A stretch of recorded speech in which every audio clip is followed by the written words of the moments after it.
Welcome to episode 1 of Modern Monarch. I am your host, edymeaday, aka Elmer. I am an independent musician, songwriter, parapolitics researcher, and esoterica enthusiast. This podcast will mainly cover such topics as mind control, ritual abuse, mental illness, substance abuse and addiction, music, sus Wisconsin, and more, viewed through a lens of dialectical materialism. I will maintain a balanced approach of presenting grounded research based on extensive reading and people's personal experiences. It will especially focus on a specific investigation of mine into a decades-long countrywide conspiracy. This first show is vital to understanding future content. As I explain, you will come to know why I began this podcast in the first place. Today's story begins on January 14th, 2022, when Adam P. Runsdorf, owner and president of Woodfield Pharmaceutical and Woodfield Distribution, was arrested by the DEA while playing golf at the Woodfield Country Club golf course in Palm Beach County, Florida. What was Runsdorf arrested for? I will now read from the DOJ press release regarding the indictments.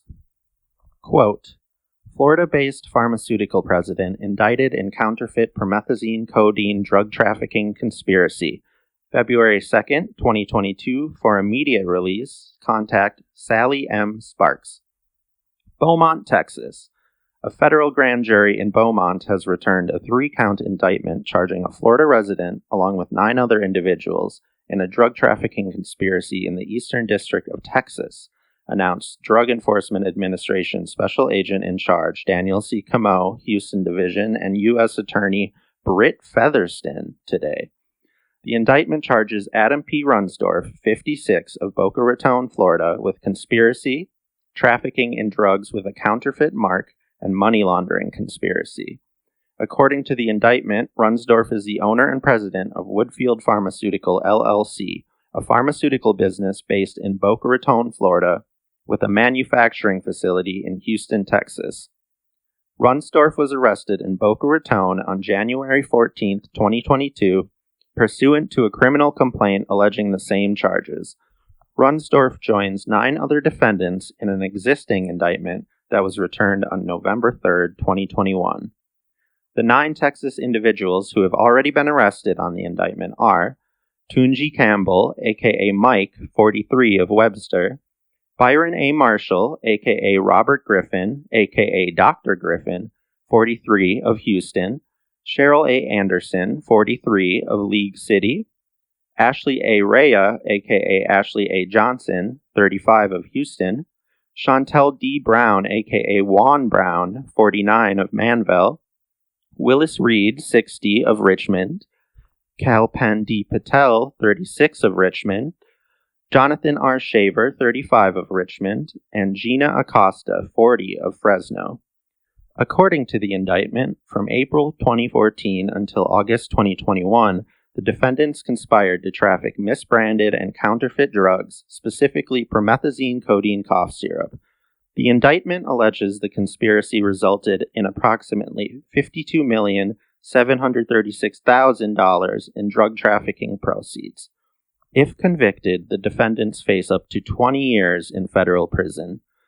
This case is being investigated by the Drug Enforcement Administration, U.S. Food and Drug Administration Office of Criminal Investigations, Federal Bureau of Investigation, U.S. Marshals Service, Houston Police Department, Galveston Police Department, Galveston County Sheriff's Office, Dickinson Police Department, League City Police Department, Pearland Police Department, Pasadena Police Department, Texas City Police Department, Harris County Precinct 2, Brazoria County Sheriff's Office, Fort Bend County Sheriff's Office, Liberty County Sheriff's Office, and the Texas National Guard. This case is being prosecuted by Assistant U.S. Attorneys John B. Ross and Jonathan C. Lee. End quote. Runsdorf appealed his detention, but was denied release for good reason. This is from United States v. Runsdorf, United States Court of Appeals, 5th Circuit, April 22, 2022.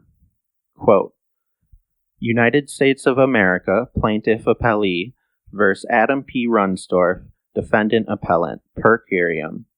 Appeal from the United States District Court for the Eastern District of Texas, USDC number 1:21-CR-112-10.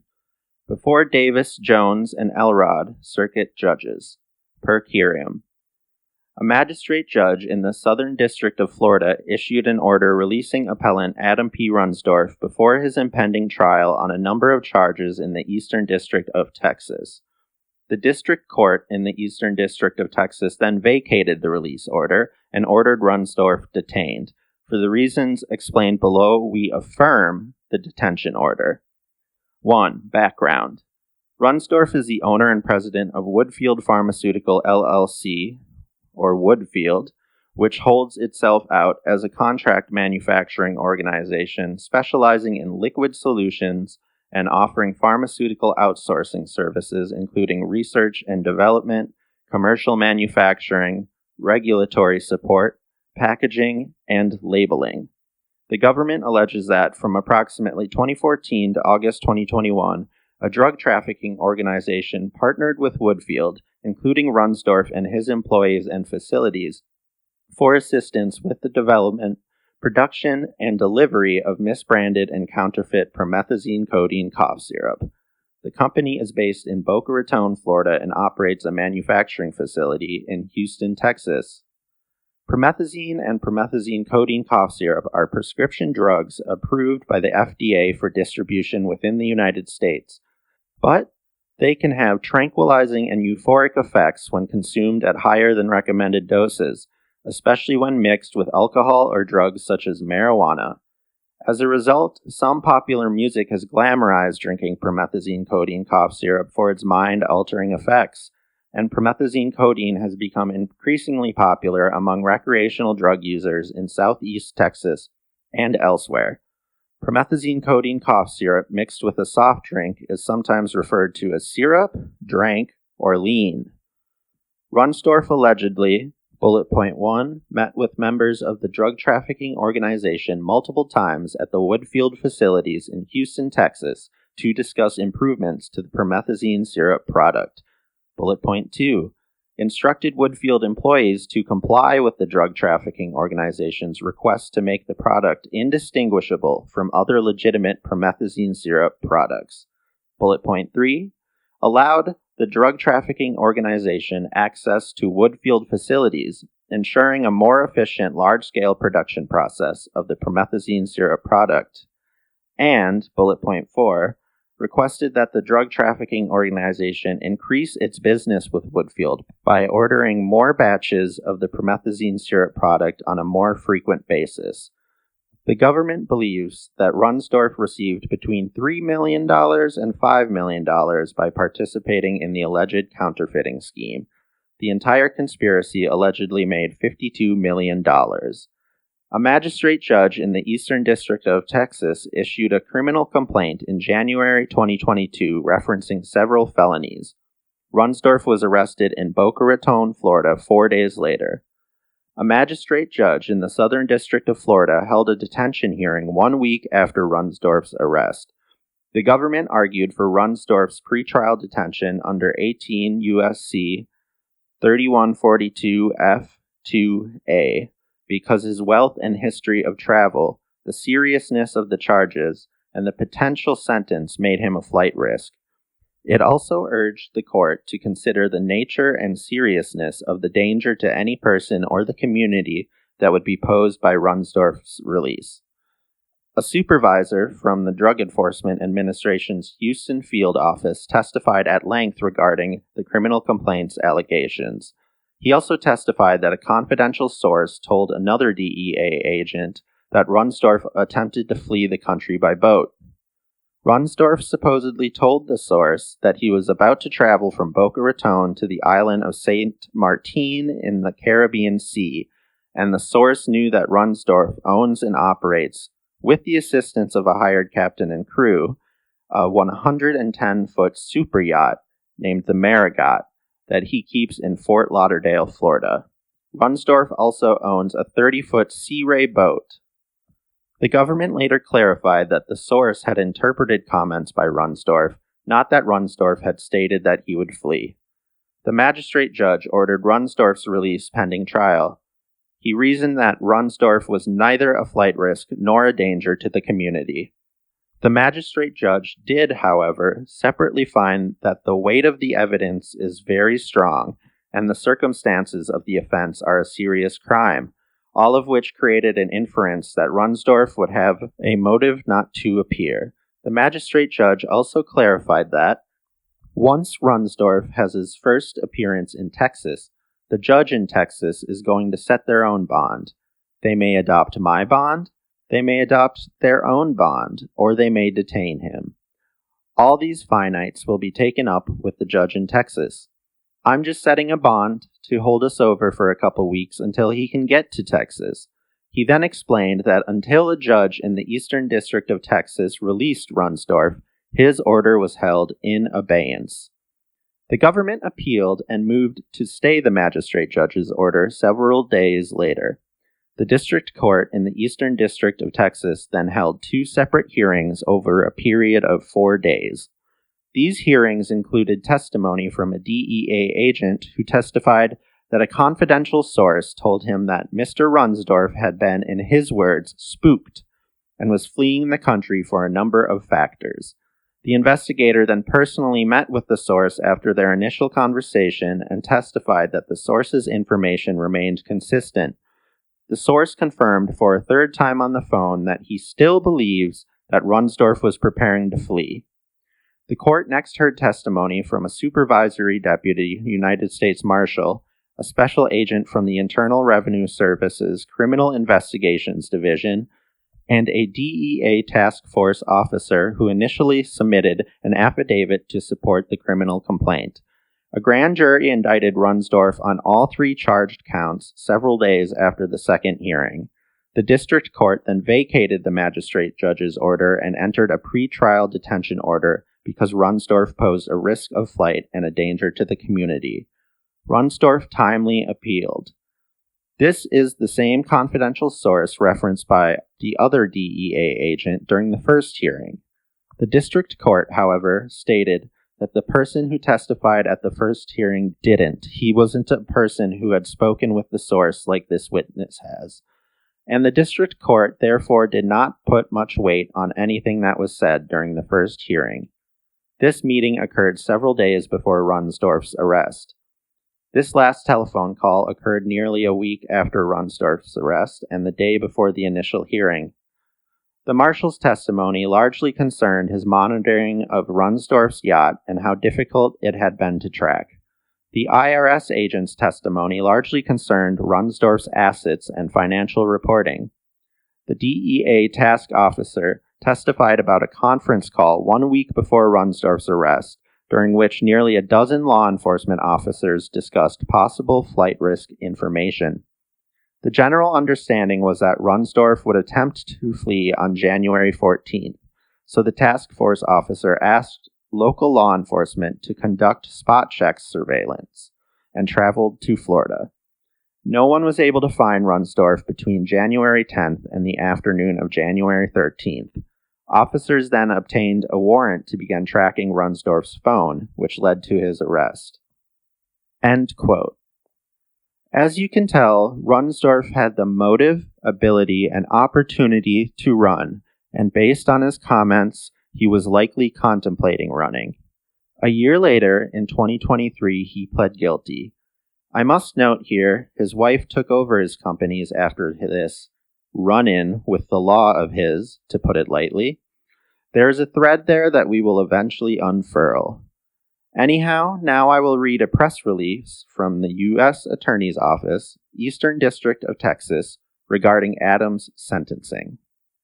Quote, Pharmaceutical president and company sentenced in counterfeit drug trafficking conspiracy. Thursday, July 27, 2023, for immediate release. U.S. Attorney's Office, Eastern District of Texas. Beaumont, Texas. A Florida-based pharmaceutical president has been sentenced to federal prison for drug trafficking violations in the Eastern District of Texas, announced U.S. Attorney Damian M. Diggs today. Adam P. Runsdorf, 58, of Boca Raton, Florida, pleaded guilty to conspiracy, trafficking in counterfeit drugs, and money laundering conspiracy, and was sentenced to 72 months in federal prison today by U.S. District Judge Marcia A. Crone. Runsdorf was also ordered to forfeit $5 million and a McLaren sports car.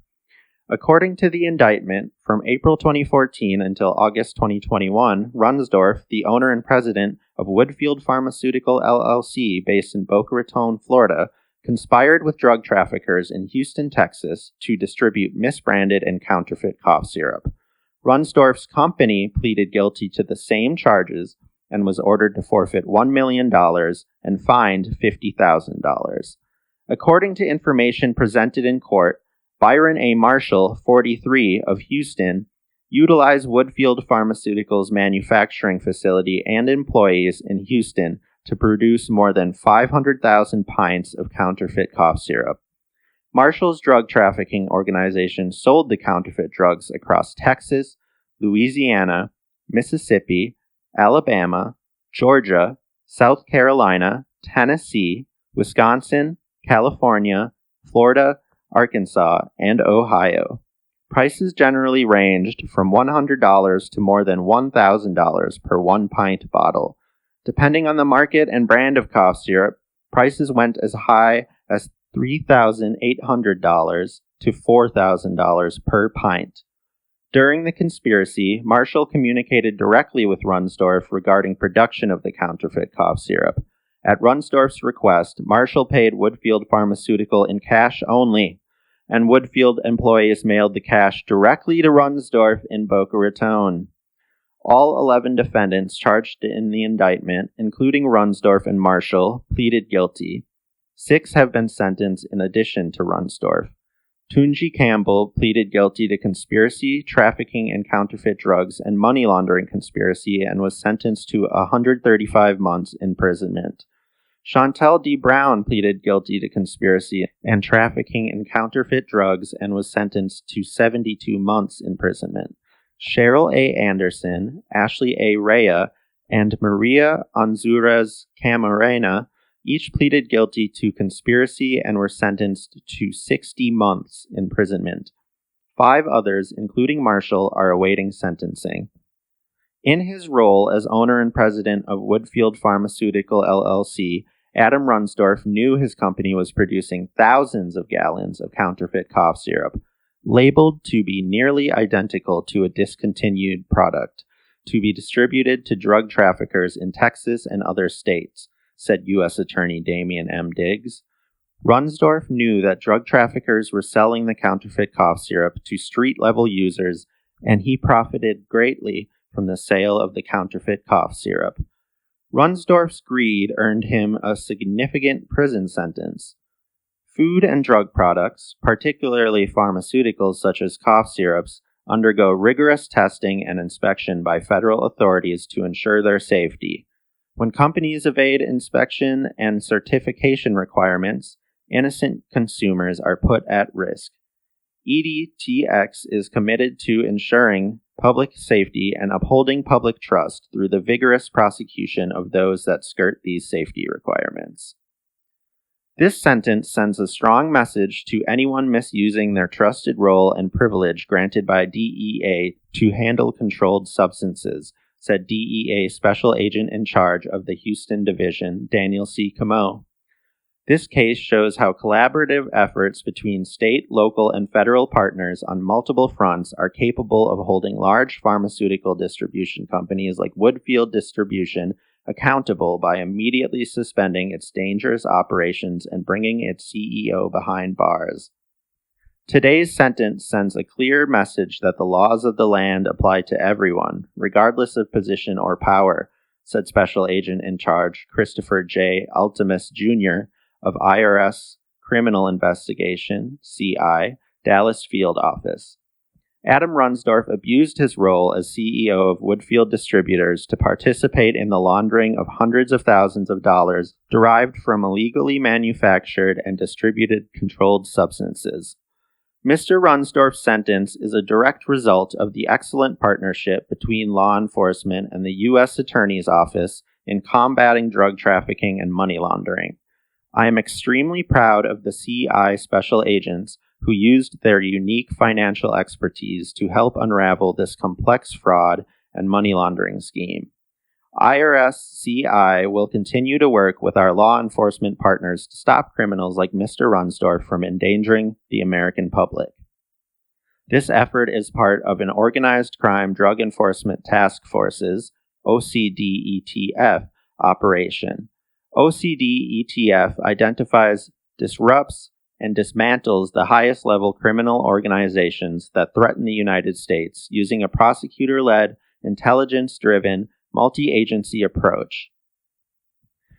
This case was investigated by the Drug Enforcement Administration, U.S. Food and Drug Administration Office of Criminal Investigations, Internal Revenue Service Criminal Investigation, Federal Bureau of Investigation, U.S. Marshal Service, Houston Police Department, Galveston Police Department, Galveston County Sheriff's Office, Dickinson Police Department, League City Police Department, Pearland Police Department, Pasadena Police Department, Texas City Police Department, Harris County Precinct 2, Brazoria County Sheriff's Office, Fort Bend County Sheriff's Office, Liberty County Sheriff's Office, and the Texas National Guard. This case was prosecuted by Assistant U.S. Attorneys John B. Ross and Jonathan C. Lee. End quote. Gosh, I hate that whole the laws of the land apply to everyone bullshit. Anyways, it is extremely important to our story to note that this was not the first time Adam Runsdorf ran afoul of the law. In fact, his criminality stretches back decades, involving other pharmaceutical companies and shady investment firms. Eventually, we will even get to his father, Lawrence Runsdorf, and his involvement. The history of the Runsdorfs is long, with many threads that we will follow throughout this series as I continue my investigation. However, for this first episode, we will be remaining in the 2010s and 2020s. Less than a year before his arrest at Woodfield Country Club, the Houston DEA served 3 ISOs, immediate suspension orders, to both of Adam's companies, Woodfield Pharmaceutical and Woodfield Distribution. Side note here, I am still working on connecting the country club to Runsdorf. I can't be the only one who finds it strange that it shares a name with his companies. This is the DEA press release regarding the ISO. Quote, DEA Houston serves ISO on Woodfield Pharmaceuticals and Distribution, August 11, 2021 for immediate release. Contact Sally M. Sparks. Houston. Today, Drug Enforcement Administration Houston Division diversion investigators served 3 immediate suspension orders that immediately suspended the DEA registrations held by Woodfield Distribution LLC and Woodfield Pharmaceuticals LLC, collectively Woodfield, for failure to maintain effect controls against the diversion of controlled substances and the imminent danger to public health and safety. The immediate suspension orders essentially shut down Woodfield's operations and resulted in DEA diversion investigators and special agents seizing all controlled substances from Woodfield Distribution, including an estimated 700 million dosage units of controlled pills. The suspension was, in part, due to Woodfield illegally importing more than 200 million opioid pills and failure to accurately account for over 5 million controlled substance pills. The immediate suspension of registration served on Woodfield is a clear reminder that DEA registrants must adhere to federal laws designed to ensure the safe and legal dispensation of pharmaceutical drugs, said DEA Special Agent in Charge Daniel C. Camo, Houston Division. This case unmistakably demonstrates DEA's commitment to using all available tools to combat our nation's opioid crisis and to ensure registrants remain compliant in DEA's continued efforts to reduce the diversion of controlled substances and make our communities safer and healthier. During the investigation, DEA discovered that Woodfield Distribution, LLC, located in Sugar Land, Texas, violated several DEA regulations by routinely storing millions of controlled substances in unsecured warehouse aisles, failing to report controlled substance thefts and losses, and falsifying records. End quote. We are going to be hearing a lot more about regulation violations from both the DEA and FDA as we cover many of the connected pharmaceutical, distribution, and manufacturing companies involved in this story.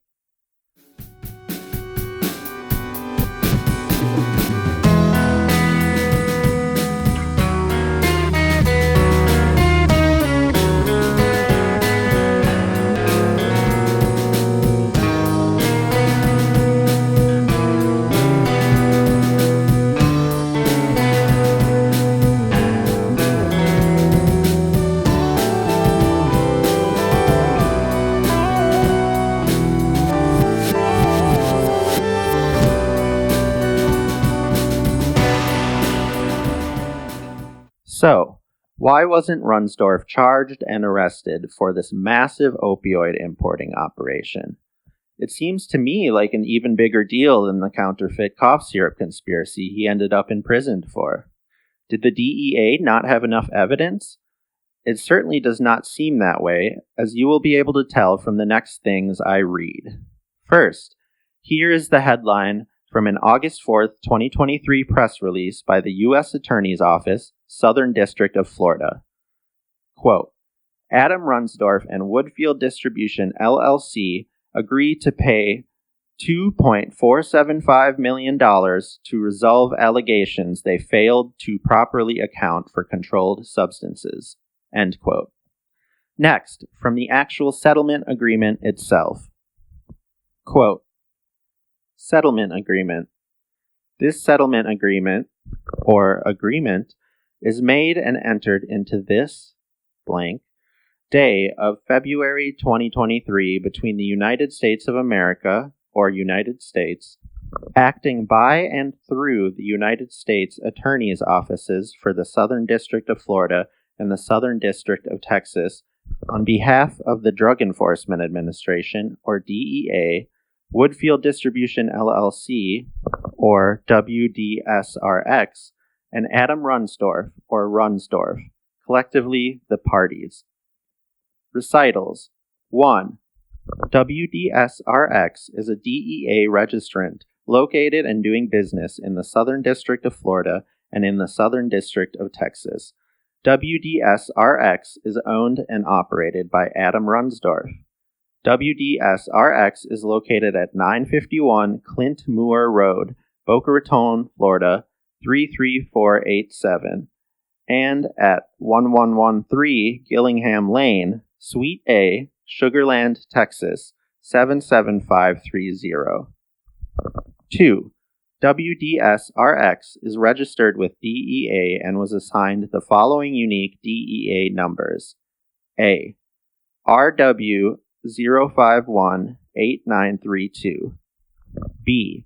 RW 0407076. C. RW 0413548. D.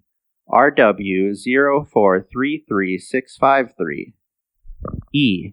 RW 0483317. F. RW 0502218. And G. RW 0502814. Authorizing WDSRX to distribute, import, export, and destroy controlled substances as required by and in conformity with the Controlled Substances Act, 21 U.S.C. 801-904, or the CSA. 3.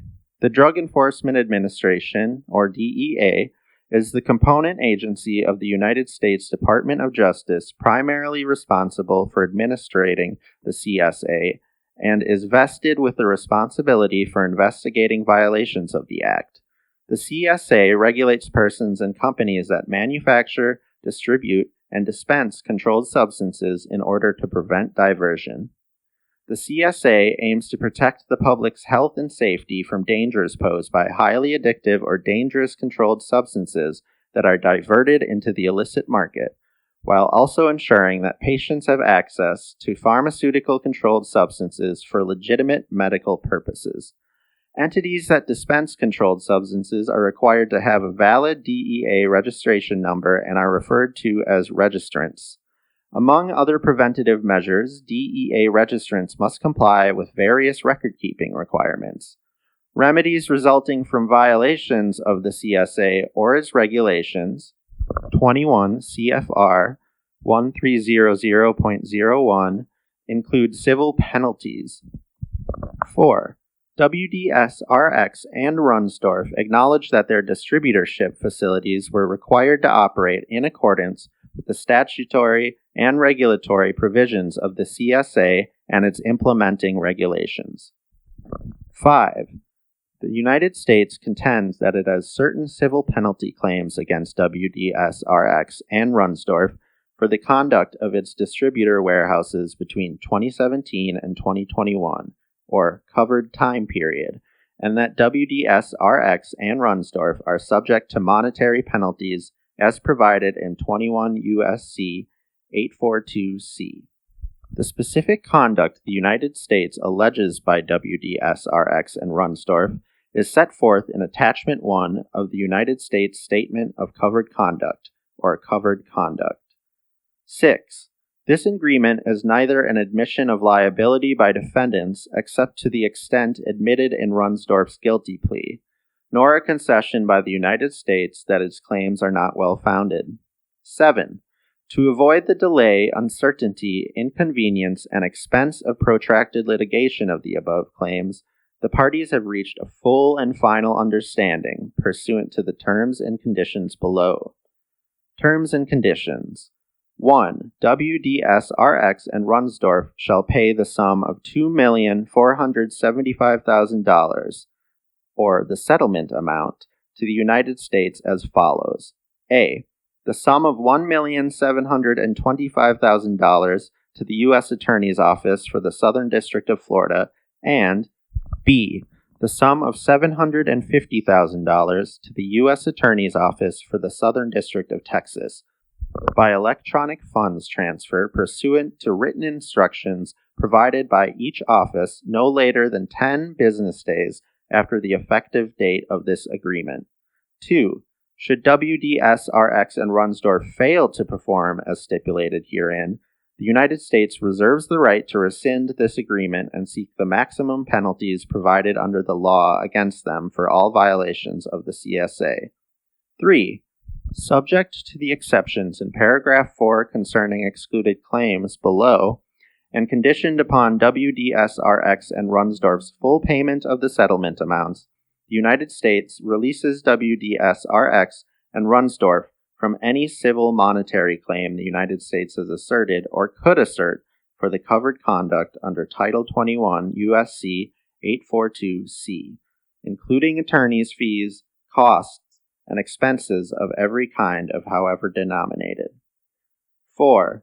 Notwithstanding the release given in paragraph 3 of this agreement, or any other term of this agreement, the following claims of the United States are specifically reserved and are not released. A. Any liability arising under Title 26 U.S. Code, or Internal Revenue Code. B.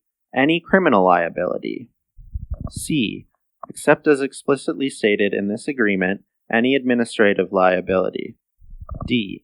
Any liability to the United States or its agencies for any conduct other than the covered conduct. E. Any liability based upon obligations created by this agreement. F. Any liability for personal injury or property damage, or for other consequential damages arising from the covered conduct. G. Any liability of individuals, or H. Any liability of individuals, including current or former directors, officers, employees, agents, or shareholders of WDS-RX and Runsdorf, who receive written notification that they are the target of a criminal investigation, as defined in the United States Attorney's Manual. are indicted or charged, or who enter into a plea agreement related to the covered conduct. 5. Nothing in this agreement shall prevent, preclude, limit, or prejudice the right of the United States to enforce the CSA by commencing a civil or administrative action against WDSRX and Runsdorf for violations of the CSA unrelated to covered conduct or which occur after the covered time period. 6. The obligations imposed upon WDSRX and Runsdorf pursuant to this agreement are in addition to, and not in derogation of, all requirements imposed upon them pursuant to all applicable federal, state, and local laws and regulations, including, but not limited to, the requirements set forth in the CSA. 7.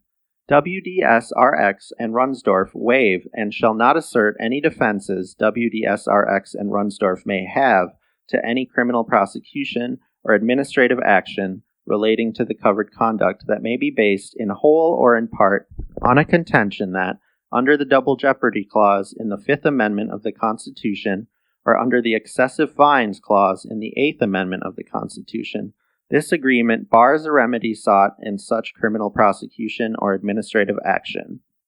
8. Nothing in this paragraph or any other provision of this agreement constitutes an agreement by the United States concerning the characterization of the settlement amount for purposes of the Internal Revenue Laws, Title 26 of the United States Code. 9. WDSRX and Runsdorf agree that any and all costs they have will or may incur in connection with this matter, including payment of the settlement amounts under this agreement, attorney's fees, costs of investigation, negotiation, past and future compliance efforts, and remedial action, shall be unallowable costs as defined in the Federal Acquisition Regulation 48 CFR 31.205-47 and in Titles 18 and 19 of the Social Security Act 42 U.S.C. 1395-1395111 and 1396-1396W-5 and the regulations and official program directives promulgated thereunder, for government contracting accounting and for purposes of any government reimbursement program. 10. WDSRX and Runsdorf fully and finally release the United States and its agencies, officers, agents, employees, and servants from any claims, including attorneys' fees, costs, and expenses of every kind and however denominated, that WDSRX and Runsdorf have asserted, could have asserted, or may assert in the future against the United States, its agencies, officers, agents, employees, and servants, related to the covered conduct and the United States investigation and prosecution thereof. 11. This agreement is intended to be for the benefit of the parties only. The parties do not release any claims against any other person or entity. 12. Each party shall bear its own legal and other costs incurred in connection with this matter, including the preparation and performance of this agreement. 13. Each party and signatory to this agreement represents that it freely and voluntarily enters into this agreement without any degree of duress or compulsion. 14. This agreement is governed by the laws of the United States. The exclusive jurisdictions and venue for any dispute relating to this agreement is the United States District Court for the Southern District of Florida and the United States District Court for the Southern District of Texas. For purposes of construing this agreement shall be deemed to have been drafted by all parties to this agreement and shall not, therefore, be construed against any party for that reason in any subsequent dispute. 15. This agreement and the attachment constitute the complete agreement between the parties. This agreement may not be amended except by written consent of the parties. 16. This agreement may be executed in counterparts, each of which constitutes an original and all of which constitute one and the same agreement. 17. This agreement is binding on WDSRX and Runsdorf's successors, transferees, heirs, and assigns. 18. All parties consent to the United States disclosure of this agreement and attachment and information about this agreement to the public. 19. Each party shall bear its own legal and other costs incurred in connection with this matter, including those incurred in the preparation and performance of this agreement. 20. This agreement is effective on the date of signature of the last signatory to the agreement, or effective date of this agreement. Facsimiles of signatures shall constitute acceptable binding signatures for purposes of this settlement agreement. Digitally signed by Mark A. Levine, Assistant United States Attorney, Southern District of Florida. Signed by Jill O. Venezia, Assistant United States Attorney, Southern District of Texas. Signed by Adam Runsdorf, President, Woodfield Distribution, LLC. And signed by Adam Runsdorf as himself. End quote. Listeners, I am trying my very best not to bore us all to death, but I find it necessary to include long, detailed readings like this so we can gain a full understanding of everything important, including the agreements made between Runsdorf, his companies, and the government. The settlement, in simpler terms, requires Runsdorf and his company Woodfield Distribution to pay the sum of $2.5 million, which I imagine is a pretty small amount for them. It goes on to state that once the full payment is made, Runsdorf and his company are released from any civil monetary claim the United States may have against them regarding the opioid and controlled substance related stuff. However, if I am reading all of this legalese correctly, the settlement agreement allows the U.S. government to still be able to charge Runsdorf and his companies criminally for it. This operation and opioids in general will become vital to the wider story I am trying to tell. Quickly, I would like to read the headlines of several other DEA press releases from around the time period that Woodfield Distribution was doing this. They popped up when I searched for Adam Runsdorf and Woodfield on the DEA's website. All of them regard opioid-related crimes allegedly also committed in Texas around the same time. This includes ones from after the settlement agreement I just covered to really give you an idea of how prevalent this is. Quote, Houston. Laredo pharmacist pays 6 figures to settle Controlled Substance Act violations. Houston.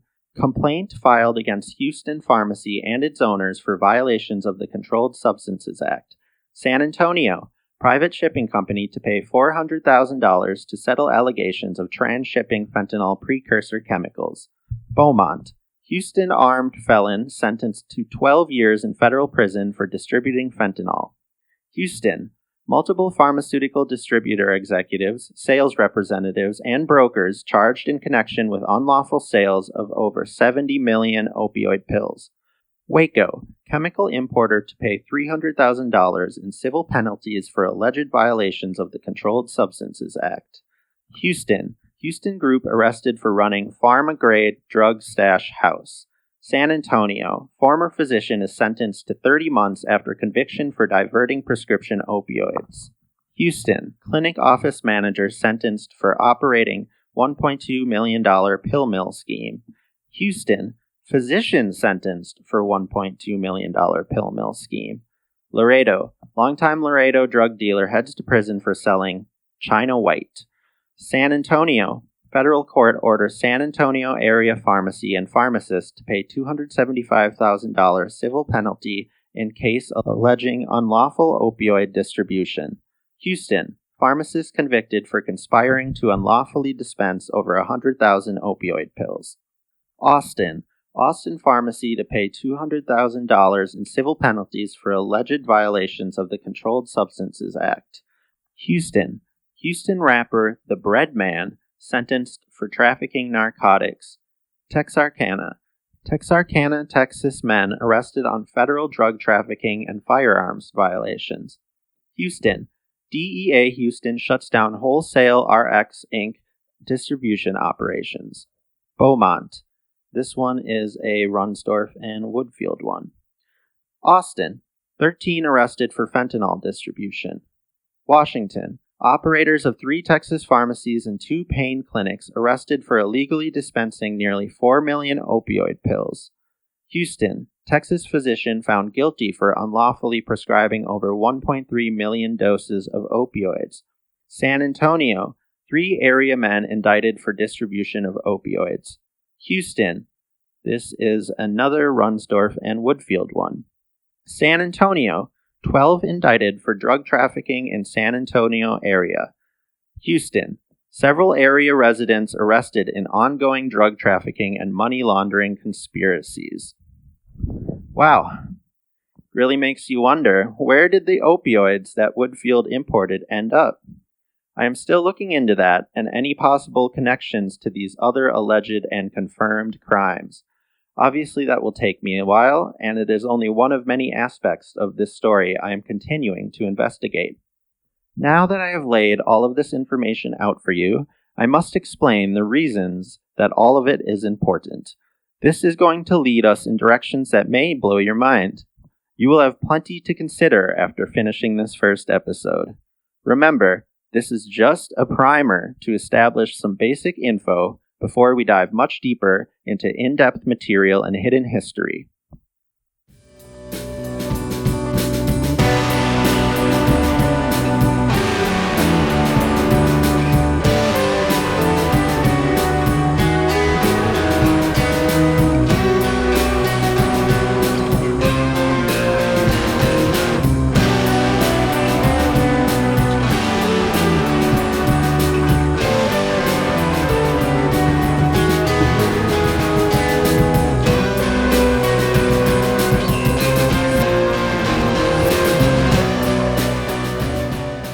The most important company in this section of the show will be DXM Pharmaceutical, known as Robocough.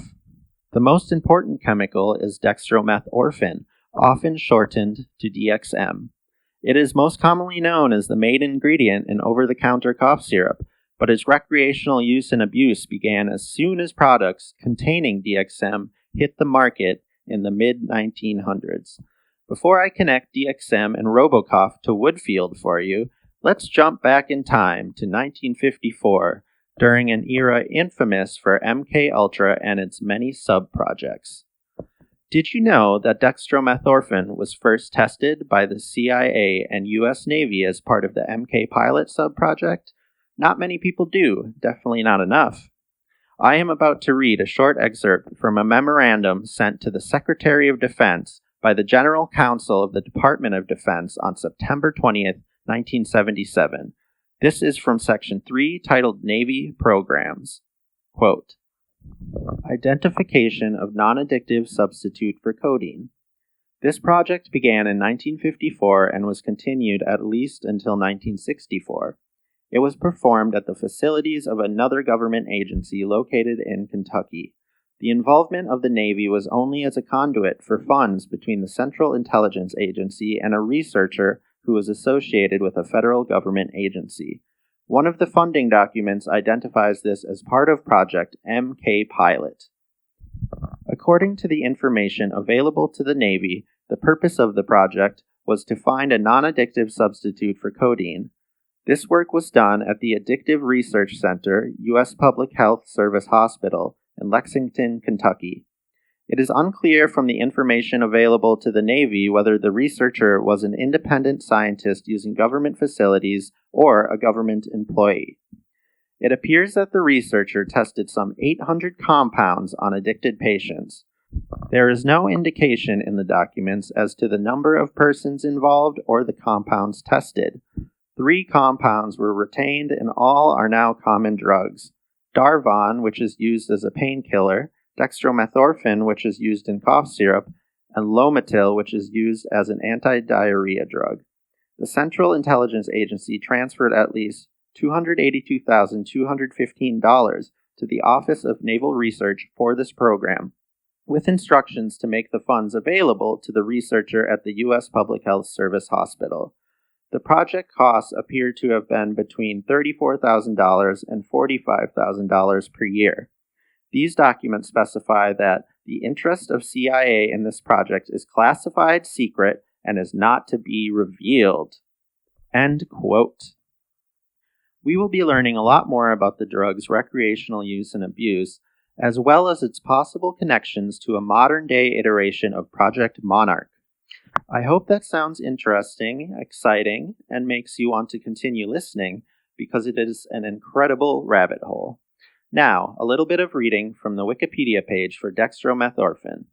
Quote, the racemic parent compound racemorphan was first described in a Swiss and U.S. patent application from Hoffmann-La-Roche in 1946 and 1947, respectively.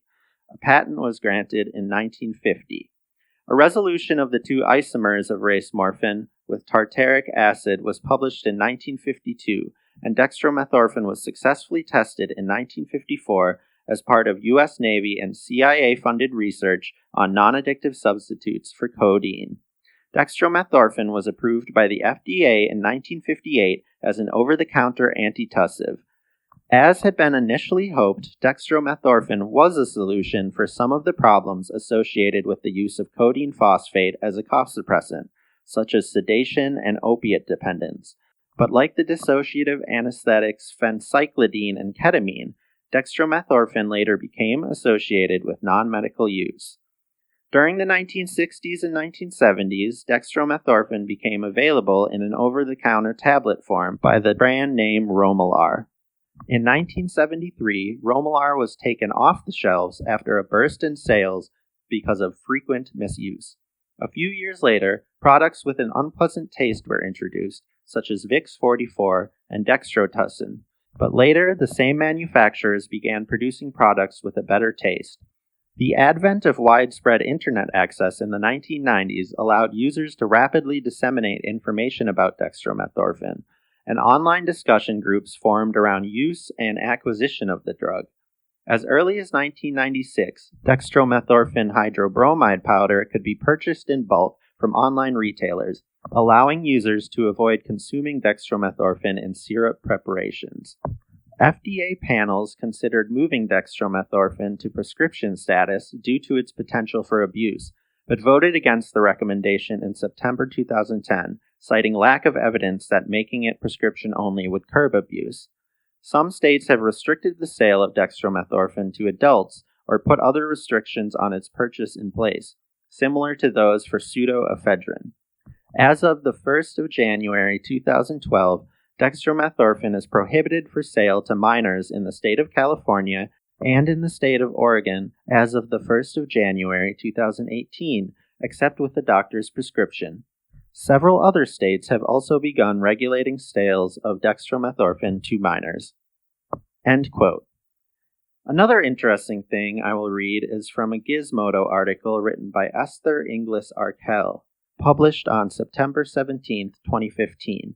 Its title is Why the CIA Invented Cough Syrup. Quote, dextromethorphan, DM, a major ingredient in many cough syrups, is not entirely uncontroversial. At high doses, it can produce hallucinations and get people high. What it doesn't do is get people pleasantly high. Forums dedicated to drug use include entries like, worst thing I've done, and terrified of dying. That sounds like one of the projects the CIA would engage on during its MKULTRA evil phase. Actually, this drug was developed well before that phase. It was invented with the support of the Navy to fix a practical problem. People in the field, or in a war, or stuck on a boat needed to function even when they were sick. This meant they needed the best medication, and the best medication in the early 1950s was codeine. Anyone with even the slightest acquaintance with codeine knows the problem there. Codeine always makes people high. It also makes them sleepy, and just as a bonus, it is physically addictive. Everyone needed an alternative. What they eventually developed was chemically similar to morphine. It could be gulped down in syrup. Once it was absorbed in the stomach, it entered the bloodstream and eventually crossed over into the brain. There it suppressed the part of the brain that signaled people to cough. Essentially, it raised the barrier of sensitivity required to make someone cough, without affecting anything else, at least at low doses. End quote. Why is DXM important to us? Why is the RoboCough company, DXM Pharmaceutical, a part of this whole story? RoboCough's main product is concentrated dextromethorphan tablets meant for recreational use, which they appear to market towards teenagers and young people. Look up their Instagram page and view the many ridiculous examples of this. The most disturbing one, for reasons we will explore, is for their new dextromethorphan HBr formula.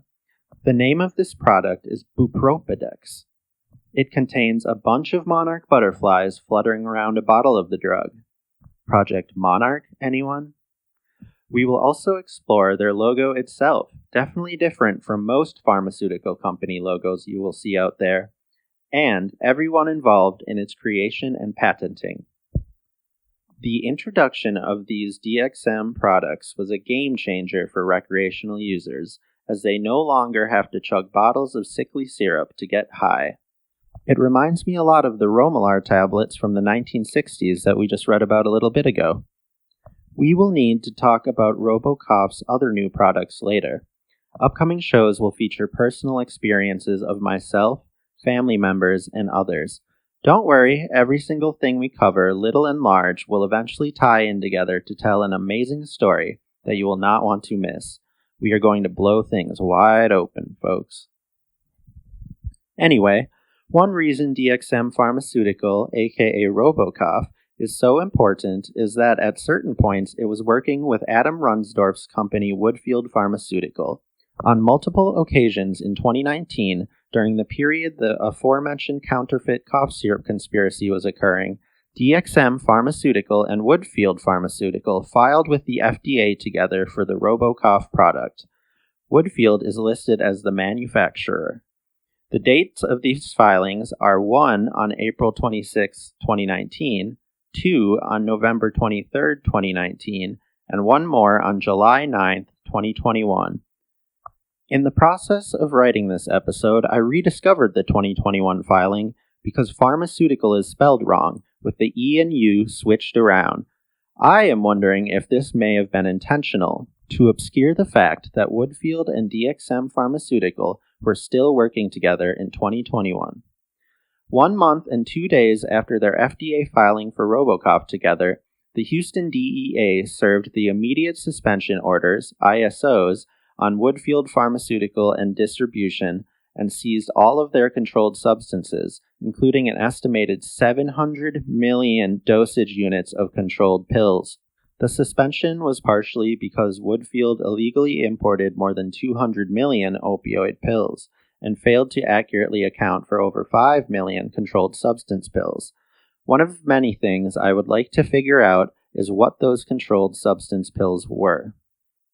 Instead of busting Adam Runsdorf for this gigantic illegal opioid operation, they arrested him at that Florida country club that his companies share a name with, for his main role in a 7-year counterfeit cough syrup conspiracy that netted about $52 million. Both conspiracies ended when those ISOs were served and all of Woodfield's drugs were taken by the DEA. His only punishment for the opioid-related crimes was paying some penalties in August 2023, less than a month after he was sentenced to federal prison. There are not many degrees of separation between everything I am trying to present to you today, and we have a whole bunch of show left to go, folks. As an aside of sorts, I would like to give you a list of only some of the counterfeit cough syrups and other drugs that Woodfield Pharmaceutical manufactured. I will include the names of the other companies that filed to the FDA together with Woodfield. Some of the syrups have pretty darn goofy names, and at least one of those companies has further connections to Runsdorf. Here are some of the products. M-End-PE, codeine phosphate, phenylephrine hydrochloride, and brompheniramine maleate liquid. First filed for on December 27th, 2017, and filed 5 times total in 2017, 2020, 2021, and 2022. Labeler listed as R.A. McNeil Company. Dr. Coco Nighttime Cough and Cold, diphenhydramine hydrochloride and phenylephrine hydrochloride liquid. First filed on December 27, 2017, filed 3 times total in 2017, 2020, and 2021. Labeler listed as InFirst Healthcare. Dr. Cocoa Daytime Cough and Cold. Dextromethorphan hydrobromide and phenylephrine hydrochloride liquid. First filed on, again, December 27th, 2017. Filed 3 times total in 2017, 2020, and 2021. Labeler listed as InFirst Healthcare. Dr. Cocoa Day-Night Combo. Dextromethorphan hydrobromide and diphenhydramine hydrochloride kit. First filed for on December 5th, 2019. Filed 2 times total in 2019 and 2020. Labeler listed as, again, InFirst Healthcare. Despec DM, dextromethorphan hydrobromide, guafenicin, and phenylephrine hydrochloride syrup. First filed for on March 9th, 2018. Filed 4 times total in 2018 and 2020. Labeler listed as International Ethical Labs. Trademarked by International Ethical Labs as well. And finally, levetiracetam solution, first filed for on April 12, 2019, filed 5 times total in 2019, 2020, and 2022. Labeler listed as Breckenridge Pharmaceutical. I think you get the idea. Although the primary product in the cough syrup conspiracy involving Woodfield was promethazine codeine syrup, they were also manufacturing a lot of dextromethorphan at the same time. The Dr. Cocoa Day-Night Combo, which also has diphenhydramine in it, is very spooky to me for reasons that you will realize later. Look up Woodfield Pharmaceutical on the FDA.report website to see the full list of the products they manufactured over the years. That site is a really fantastic resource. I hope, like me, you got a good laugh from the names Dr. Cocoa and International Ethical Labs. There are many more companies with FDA filings that list Woodfield. The final one I mentioned, Breckenridge Pharmaceutical, was the labeler for quite a few other drugs too. Breckenridge belonged to Adam Runsdorf's father, Lawrence Runsdorf, until his death in 2018. He founded it in 1983, was its president until his retirement in 2014, and was an acting board member until he died. After that, his son Adam made Larry Lapilla the company's president. I told you we will be following the Runsdorf family back through decades of sketchy dealings. Here is a PR Newswire article about Lawrence's passing. Quote, Breckenridge announces passing of its founder, Lawrence D. Larry Runsdorf. News provided by Breckenridge Pharmaceutical, Inc. May 29, 2018, 11:53 Eastern Time. Boca Raton, Florida, May 29, 2018. Breckenridge Pharmaceutical, Inc. announces with great sadness the passing of its founder, Larry Runsdorf. Mr. Runsdorf founded the company in 1983. He served as its president up to and after the sale to Esteve Pharmaceuticals S.A. until his retirement in 2014. He was an acting board member until earlier this year. He will be missed by his extended Breckenridge family and by countless industry friends. He was a friend and mentor for many of us, and he will be missed dearly, said Larry Lapilla, Breckenridge's current president. About Breckenridge. Breckenridge Pharmaceutical, Inc. is a privately held, own-label distributor that performs pharmaceutical marketing, research and development, as well as marketing and distribution in the U.S. The company was founded in 1983 and markets a broad range of generic prescription products in many therapeutic categories. The Breckenridge label is recognized by wholesalers, distributors, chains, and managed care accounts, as well as retail pharmacies nationwide. The company markets over 70 products in a variety of dosage forms, including tablets, capsules, soft gel capsules, liquids, suspensions, ophthalmics, nasal sprays, powders, and injectable products. Source, Breckenridge Pharmaceutical, Inc. End quote. On January 31st, 2020, Breckenridge became the American affiliate of TOA International, the international company of Towa Pharmaceutical, one of Japan's leading pharmaceutical companies, consistently ranked in the top 20 generic pharmaceutical companies in the world. Breckenridge Pharmaceutical Inc. is not the only company founded by Lawrence Runsdorf that his son Adam named Larry Lapilla the president of after Lawrence's death in May 2018. Listen to this short article from the Contract Pharma website. Quote, WDSRX acquires Florida Pharmaceutical Products. WDSRX President Adam Runsdorf named Larry Lapilla, a 35-year industry veteran, as president of the acquired company. August 15, 2018, by Betsy Lauda. The addition aims to complement the wide range of pharmaceutical services provided under the Woodfield corporate umbrella, including a logistics service provider, contract manufacturing, and an own-label distributor. Florida Pharmaceutical Products, Inc. focuses on improving patient outcomes with generic medications spanning a broad therapeutic range. The company was created in 1999 by the late Lawrence Runsdorf, who ran operations until his death in May 2018. Runsdorf, a leading figure in the development of the modern generic pharmaceutical industry, founded Breckenridge Pharmaceutical Inc. and served as president until his retirement in 2014. Concurrent with the acquisition, Woodfield Distribution LLC President Adam Runsdorf named Larry Lapilla as president of Florida Pharmaceutical Products, Inc. Lapilla is a 35-year veteran in the generics industry with expertise in sales, marketing, business development, portfolio management, and other executive functions, including serving as president of a major generics company for the past 17 years. I am pleased Larry is joining us to continue the work my father began at Florida Pharmaceutical Products, Inc., said Runsdorf. The company is uniquely positioned with a robust pipeline and many opportunities that will result in better patient health. Larry Lapilla's experience will benefit many areas of our business. This is a great opportunity for me to build on what Florida Pharmaceutical Products, Inc. has achieved and invested in up to this point, and I am excited to take on this new challenge and continue Larry Runsdorf's legacy. End quote. Stick around for future episodes that expand on these companies.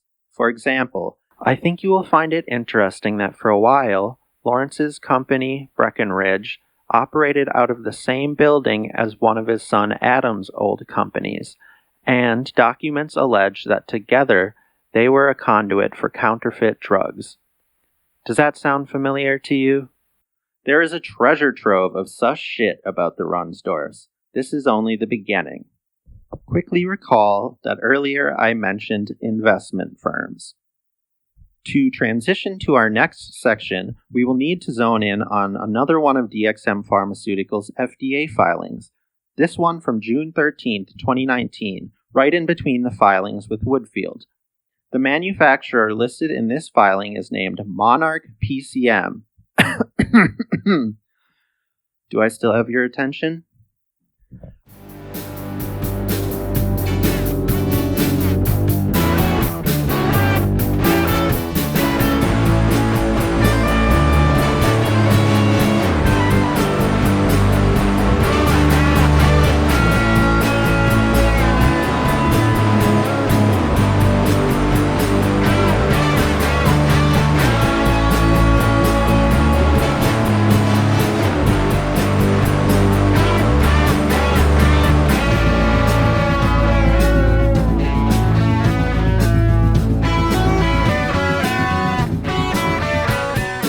How about we take a good look at Monarch PCM and connections that will lead us back into the territory of opioids, as well as the U.S. Department of Defense and military again.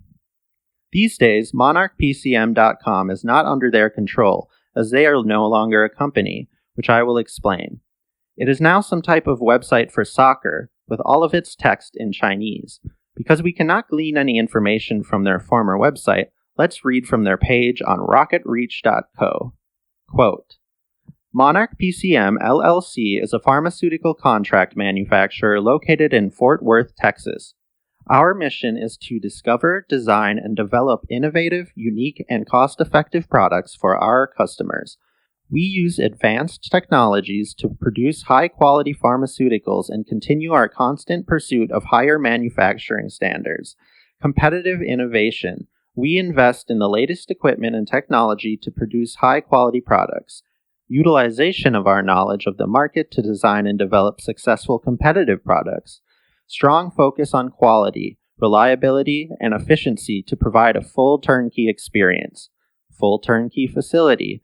We are dedicated to providing an exceptional turnkey experience for our customers. From concept to creation, our team will manage your product with thorough attention to detail and high manufacturing standards. Revenue, $12.4 million. Employees, 32. Founded, 2015. End quote. This page lists many of the 32 former employees whom I have yet to search for more info about. I do already know some stuff about them, though, and we will get to that in a bit. One of the next important things about Monarch PCM is the warning letter they received from the FDA in 2022. It makes the constant pursuit of higher manufacturing standards part of their bio laughable. The letter is very long, but I think the information within it is pretty interesting and probably necessary to know for future shows. After all, we are talking about a company named Monarch that made the flashy labels for a dissociative drug that seems to be marketed towards young people, teenagers. In the process of recording this part, I looked up Monarch PCM on FDA.report and discovered that around the same time they were working with RoboCough, they also filed with the FDA multiple times on their own for products containing DXM. Every day, there's more research to be done. Now, back to that letter. I will read the beginning, the many violations, and some of the incredibly in-depth explanations below each one, parts of 4 small sections towards the end, and a bit of the conclusion. A quick warning before the warning letter. This excerpt takes almost exactly a half hour to read, so if you feel like skipping ahead, that is fine. I will briefly summarize some of it afterwards. Long quote. Warning letter. Monarch PCM LLC, MARCS-CMS 620779, June 10th, 2022. Delivery method via email. Product, drugs. Recipient, Mr. Sam Rizkal, Chief Executive Officer, Monarch PCM LLC, 7333 Jack Newell Boulevard North, Suite 100, Fort Worth, Texas, 76118, United States. Alan.Jones@monarchpcm.com. Issuing Office, Office of Pharmaceutical Quality Operations, Division 2, United States. Date 6/10/2022, case number 620779. Warning letter. Dear Mr. Rizkal, the U.S. Food and Drug Administration, FDA, inspected your drug manufacturing facility, Monarch PCM LLC, FEI 301-281-6585, located at 7333 Jack Newell Boulevard North, from June 7th to August 20th, 2021. This warning letter summarizes significant violations of current good manufacturing practice, CGMP, regulations for finished pharmaceuticals. See Title 21 Code of Federal Regulations, CFR, Parts 210 and 211, 21 CFR Parts 210 and 211. Because your methods, facilities, or controls for manufacturing, processing, packing, or holding do not conform to CGMP, your drug products are adulterated within the meaning of Section 501A2B of the Federal Food, Drug, and Cosmetic Act, FD&C Act, 21 U.S.C. 351A2B.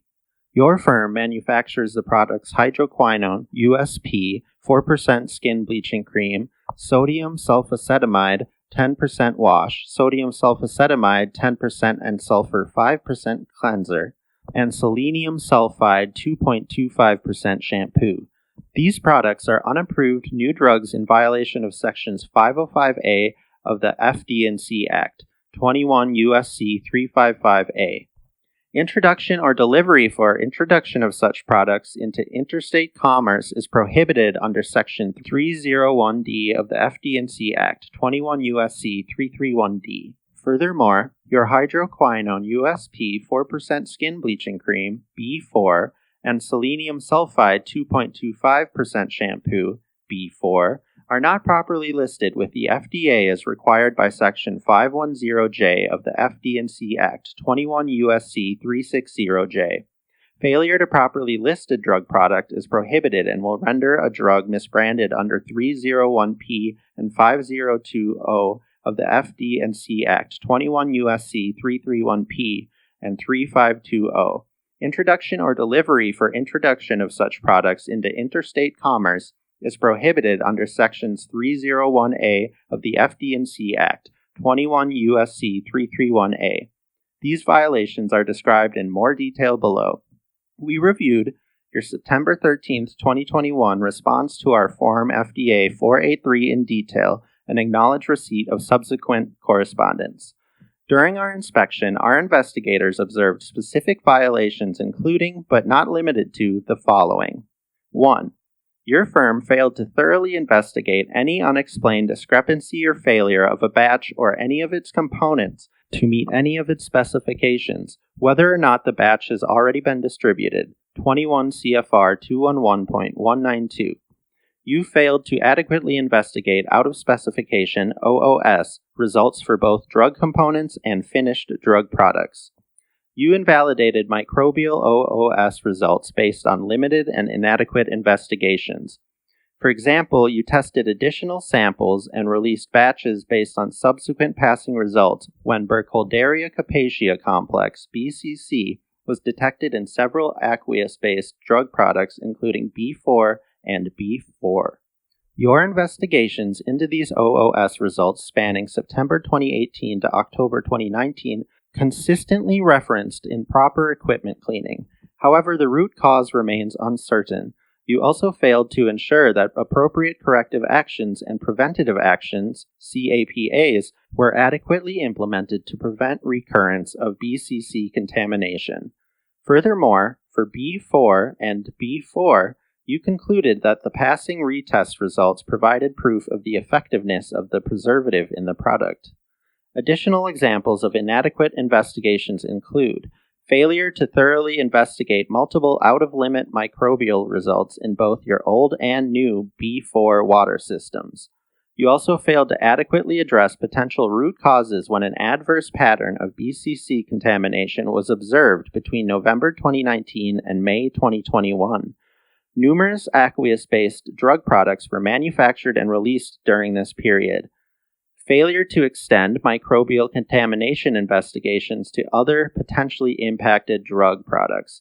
For example, when BCC was detected in swab samples collected from the B4 tube filler on March 3rd, March 11th, and April 27th, 2021, the investigation did not include an evaluation of the drug products manufactured immediately before and after BCC was detected. Failure to initiate an investigation when OOS results were obtained during stability testing. For example, investigations were not initiated in responses to an OOS assay result for sodium sulfacetamide 10% and sulfur 5% cleanser batch 19FP1146 at the 18-month stability testing interval, and OOS viscosity results for urea cream 40% batch FP697 at multiple stability testing intervals. You failed to promptly address the stability failures and take appropriate remedial actions to ensure that all distributed batches maintain their quality attributes through the labeled expiry. Your response is inadequate. For example, you performed BCC testing after the inspection only on retained samples from the specific drug product batches cited by the FDA investigators that were within expiry.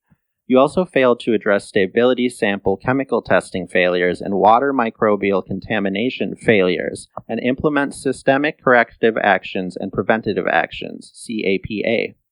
Your response failed to provide a comprehensive plan for ensuring investigations are conducted in a timely manner, comprehensively investigate potential root causes, and extend to other batches of the same drug product and other drug products that may have been associated with a specific failure or discrepancy. 2. Your firm failed to use equipment in the manufacture, processing, packing, or holding of drug products that is of appropriate design adequate size, and suitably located to facilitate operations for its intended use and for its cleaning and maintenance, 21 CFR 211.63. Your water systems and manufacturing equipment used to manufacture drug products are not designed, cleaned, and maintained properly. For example, on several days, water samples collected from multiple points of use, POU, of your water system yielded too numerous to count, TNTC results. B4 monitoring and testing of your previous B4 water system between November 2019 and January 2021 detected BCC in approximately 101 samples. Notably, BCC was detected in 2 water samples from the same POU over the course of 7 days for your new water system installed in February 2021. Other microorganisms were also detected in several POU ports numerous times between February and June 2021. B4 water produced from the system has been used to manufacture drug products without assurance that the system is operating as intended. BCC was found in swab samples collected from cleaned B4 tube filler pump, B4 and/or parts on March 3rd, March 11th, March 23rd, and April 27th, 2021. Staphylococcus aureus was found in swab sample collected from B4 hopper on July 13th, 2021, and mold was found in swab sample collected from B4 room hoses on May 25th, 2021. BCC was found in swab samples collected from cleaned packaging B4 filler nozzle, B4, and hoses on June 28, 2021, and filler B4 on July 19, 2021.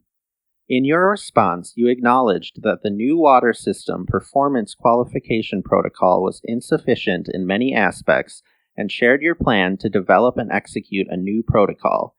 You also stated that you intend to revise your production procedures to address microbial contamination on equipment and to conduct cleaning validation for your manufacturing equipment. Your response is not adequate. It is your responsibility to ensure adequate systems and procedures are in place prior to manufacturing your drug products. Your response did not include a risk assessment to thoroughly remediate the design, control, and maintenance of your B4 water systems. You did not provide a timeline for completing equipment cleaning validation.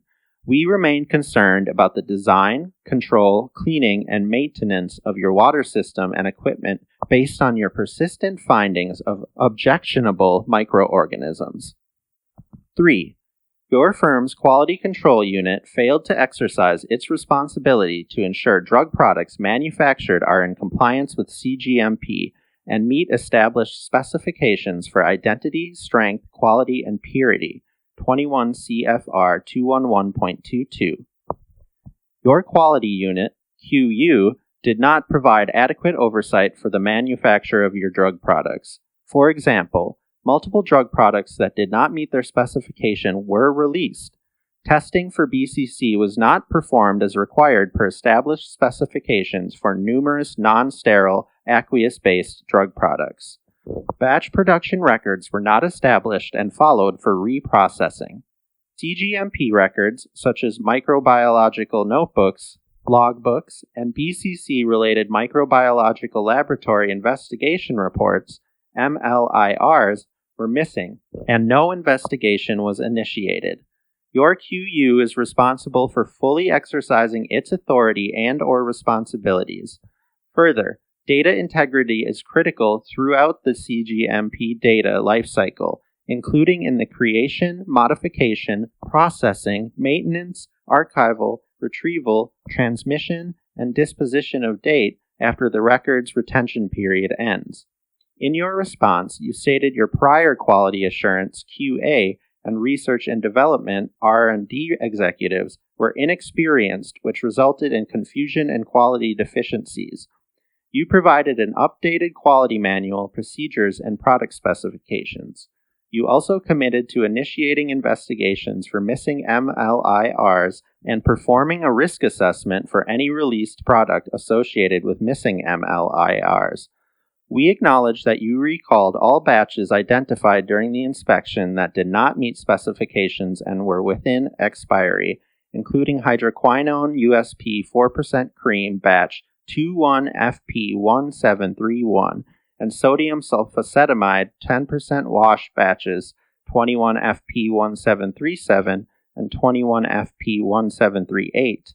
We also acknowledge that you tested retention samples for BCC in batches that were cited by our investigators. Your response is inadequate as you failed to identify root causes and evaluate the full scope and impact of the CGMP deficiencies, as well as the associated risks to product quality, including batches in distribution. In addition, your QU did not provide a comprehensive CAPA plan with a systematic approach to correct these deficiencies. 4. Your firm failed to establish and follow an adequate written testing program designed to assess the stability characteristics of drug products and to use results of stability testing to determine appropriate storage conditions and expiration dates. 21 CFR 211.166A. Your firm failed to establish an adequate stability program and determine appropriate expiration dates. For example, your labeled expiration dates are not supported by stability data provided during the inspection. For example, the labeled expiration date is 18 months for sodium sulfacetamide 10% and sulfur 5% cleanser, and the initial batch placed on stability failed assay testing at 18 months.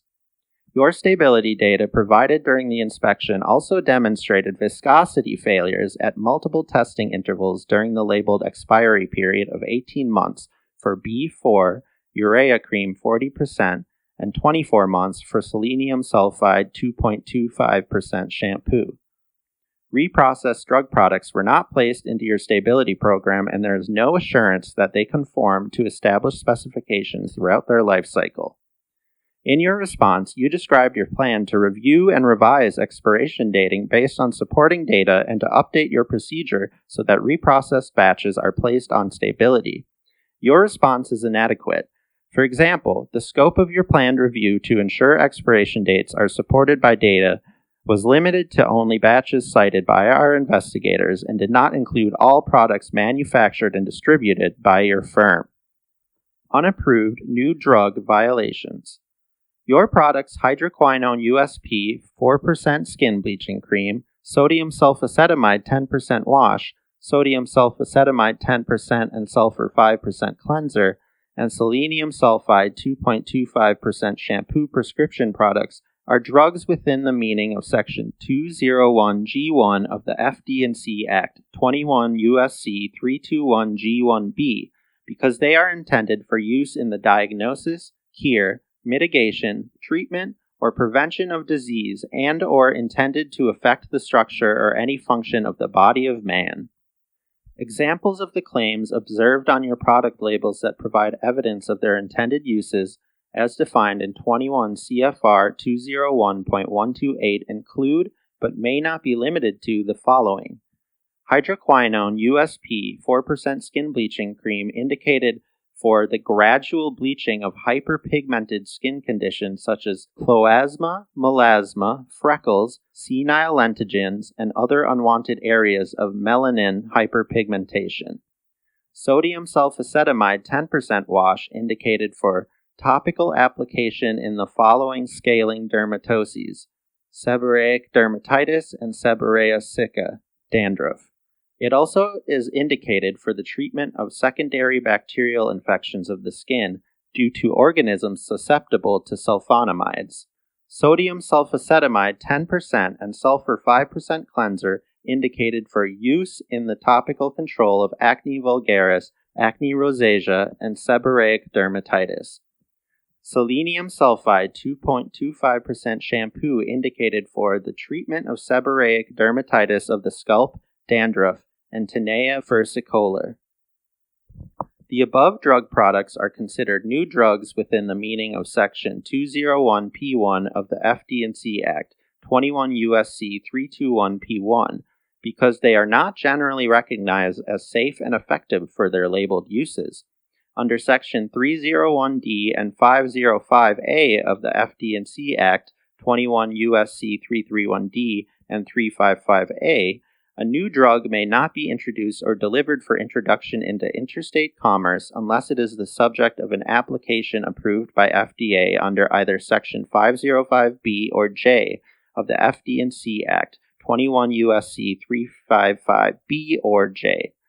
There are no FDA-approved applications on file for these products. Distributing these products or other new drugs in interstate commerce without approved applications therefore violates these provisions of the FD&C Act. Misbranding and listing violations. We also found that your hydroquinone USP 4% skin bleaching cream, B4, and selenium sulfide 2.25% shampoo are not properly listed with FDA as required by Section 510J of the FD&C Act, 21 U.S.C. 360J. Although during the 2021 inspection, Monarch PCM LLC was established as the contracting manufacturing facility for these drugs, the drug listing submissions do not include Monarch PCM LLC as the manufacturing establishment, which is required under 21 CFR 207.4912. Failure to properly list a drug product is prohibited and will render a drug misbranded under Section 301P and 5020 of the FD&C Act, 21 U.S.C. 331P and 3520. Introduction or delivery for introduction of such products into interstate commerce is prohibited under Section 301A of the FD&C Act, 21 U.S.C. 331A. In addition, under 21 CFR 207.41C2, Monarch PCM LLC is required to list the drug it manufactures for private label distributors, PLDs, using an NDC that includes the Monarch PCM LLC's own labeler code. This is regardless of whether the drug is commercially distributed under Monarch PCM LLC's own label or trade name, or under the label or trade name of the PLD. Sodium sulfacetamide 10% wash, B4, is listed for the PLD B4 under PLD's NDC, but there is no current listing submission under Monarch PCM LLC's NDC. In addition, selenium sulfide 2.25% shampoo, B4, is listed for the PLD B4 under PLD's NDC, but the listing submission under Monarch PCM LLC's NDC is inactivated due to the lack of listing update or certification as required under 21 CFR 207.57. Additionally, we note that you manufacture over-the-counter drug products, which are labeled as topical anesthetics, including B4 and B4RX only.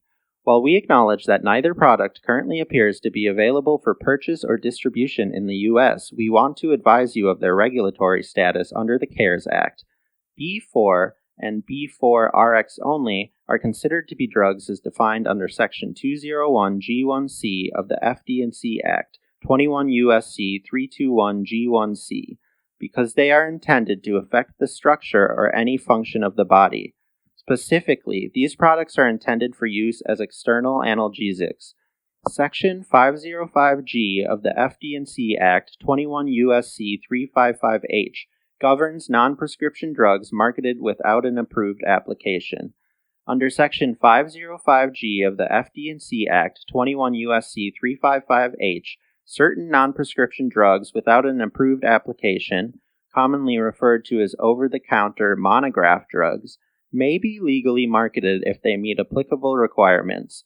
In particular, topical products intended for use as an external analgesic are deemed to be generally recognized as safe and effective, GRASE, and not a new drug if, among other things, they conform to the tentative final monograph, TFM, that is the most recently applicable proposal or determination for such drug issued under 21 CFR Part 330.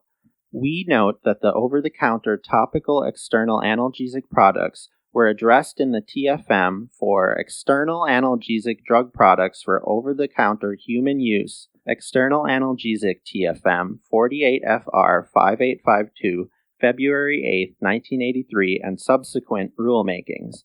The 1983 external analgesic TFM, in combination with subsequent determinations, was deemed to be a final administrative order. However, your B4 product does not conform to the conditions of use specified in the final administrative order because the concentration of the product's active ingredient, B4, exceeds the amount permitted under the 1983 external analgesic TFM. B4 is allowed in concentrations from 0.5 to 4% in an external analgesic drug product under the 1983 external analgesic TFM. Thus, your B4 does not meet the requirements under Section 505G of the FD&C Act 21 U.S.C. 355H for marketing without an FDA-approved application. In addition, your product, B4 RX only, bears the statement RX only. However, considering its toxicity, other potential for harmful effects, and collateral measures necessary for its use, the product is not a prescription drug as defined in Section 503B1 of the FD&C Act 21 U.S.C. 353B1. In fact, given its intended use as an external analgesic, the formulation and indications for this product appear to be consistent with the external analgesic TFM. Therefore, this product would be misbranded under Section 503B4B of the FD&C Act 21 U.S.C. 353B4B because it inappropriately bears an RX-only statement. Furthermore, we note that you manufacture several over-the-counter drug products that include B4 and B4 RX only, which are labeled as topical anesthetics. While we acknowledge that neither product currently appears to be available for purchase or distribution in the U.S., we want to advise you of their regulatory status under the CARES Act. B4 and B4 RX only are considered to be drugs as defined under Section 201G1C of the FD&C Act 21 U.S.C. 321G1C because they are intended to affect the structure or any function of the body. Specifically, these products are intended for use as external analgesics. Section 505G of the FD&C Act 21 U.S.C. 355H governs non-prescription drugs marketed without an approved application. Under Section 505G of the FD&C Act, certain non-prescription drugs without an approved application, commonly referred to as over-the-counter monograph drugs, may be legally marketed if they meet applicable requirements. In particular, topical products intended for use as an external analgesic are deemed to be GRASE and not a new drug if, among other things, they conform to the TFM that is the most recently applicable proposal or determination for such drug issued under 21 CFR Part 330. We note that the over-the-counter topical external analgesic products were addressed in the External Analgesic TFM 48 FR 5852, February 8, 1983, and subsequent rulemakings. The 1983 External Analgesic TFM, in combination with subsequent determinations, was deemed to be a final administrative order. However, your B4 product does not conform to the conditions of use specified in the final administrative order because the concentration of the product's active ingredient, B4, exceeds the amount permitted under the 1983 External Analgesic TFM. B4 is allowed in concentrations from 0.5 to 4% in an external analgesic drug product under the 1983 External Analgesic TFM. Thus, your B4 does not meet the requirements under Section 505G of the FD&C Act for marketing without an FDA-approved application. In addition, your product, B4 RX only, bears the statement RX only. However, considering its toxicity, other potential for harmful effect, and collateral measures necessary for its use, the product is not a prescription drug as defined in Section 503B1 of the FD&C Act 21 U.S.C. 353B1. In fact, given its intended use as an external analgesic, the formulation and indications for this product appear to be consistent with the external analgesic TFM. Therefore, this product would be misbranded under Section 503B4B of the FD&C Act 21 U.S.C. 353B4B because it inappropriately bears an RX-only statement. Quality Unit Authority. Significant findings in this letter indicate that your QU is not fully exercising its authority and/or responsibilities. Your firm must provide the QU with the appropriate authority and sufficient resources to carry out its responsibilities and consistently ensure drug quality. Responsibilities as a contractor. Drugs must be manufactured in conformance with CGMP. FDA is aware that many drug manufacturers use independent contractors such as production facilities, testing laboratories, packagers, and labelers. FDA regards contractors as extensions of the manufacturer. You are responsible for the quality of drugs you produce as a contract facility, regardless of agreements in place with product owners. You are required to ensure that drugs are made in accordance with Section 501A2B of the FD&C Act for safety, identity, strength, quality, and purity. Data integrity remediation. Your quality system does not adequately ensure the accuracy and integrity of data to support the safety, effectiveness, and quality of the drugs you manufacture. CGMP consultant recommended. Based upon the nature of the violations we identified at your firm, we strongly recommend engaging a consultant qualified as set forth in 21 CFR 211.34 to assist your firm in meeting CGMP requirements. Your use of a consultant does not relieve your firm's obligation to comply with CGMP. Your firm's executive management remains responsible for resolving all deficiencies and systemic flaws to ensure ongoing CGMP compliance. Conclusion. The violations cited in this letter are not intended to be an all-inclusive list of violations that exist at your facility. You are responsible for investigating and determining the causes of any violations and for preventing their recurrence or the occurrence of other violations. Sincerely, Monica R. Maxwell, Program Division Director, Office of Pharmaceutical Quality Operations, Division 2. End long quote. If you are still here with me after being bombarded by all of that info, around 30 fucking minutes of it, thank you for your patience and interest. I understand if you took my suggestion and skipped ahead.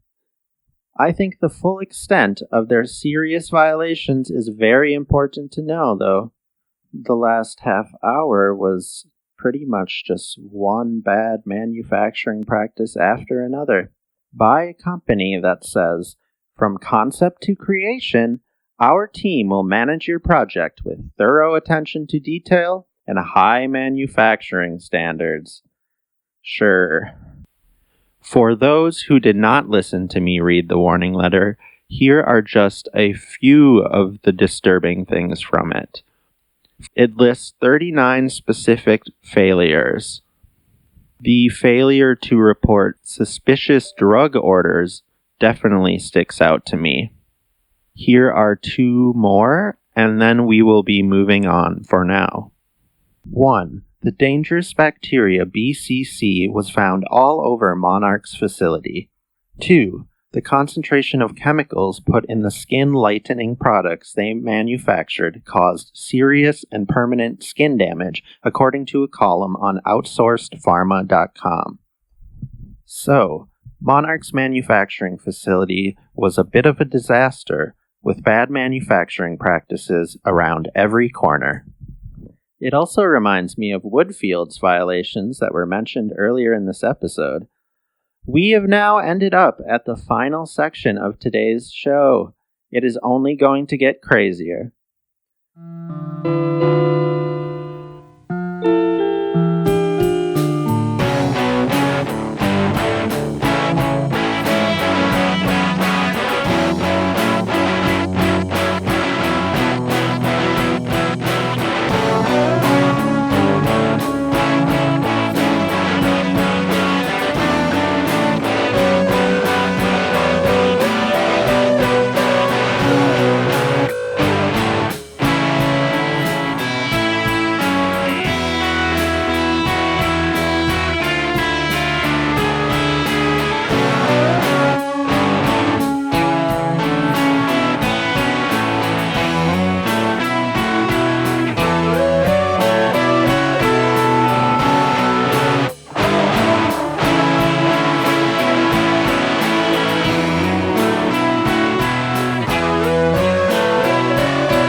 On November 7th, 2022, Monarch PCM filed for Chapter 11 bankruptcy. First, I will read from a document filed in the Texas Northern Bankruptcy Court on February 5th, 2023. Then, we will establish some incredible connections from the document. Quote, in the United States Bankruptcy Court for the Northern District of Texas, Fort Worth Division, in re. Chapter 11, Subchapter 5, Monarch PCM LLC, debtor, case number 22-42687, Honorable Mark X. Mullen, debtor's Subchapter 5 Plan of Liquidation, debtor Monarch PCM LLC, or the debtor, through counsel, hereby submits to creditors this liquidating plan pursuant to Subchapter 5, Chapter 11 of the Bankruptcy Code, 11 U.S.C. 101, and the Small Business Reorganization Act, 11 U.S.C. 1181, or the Plan.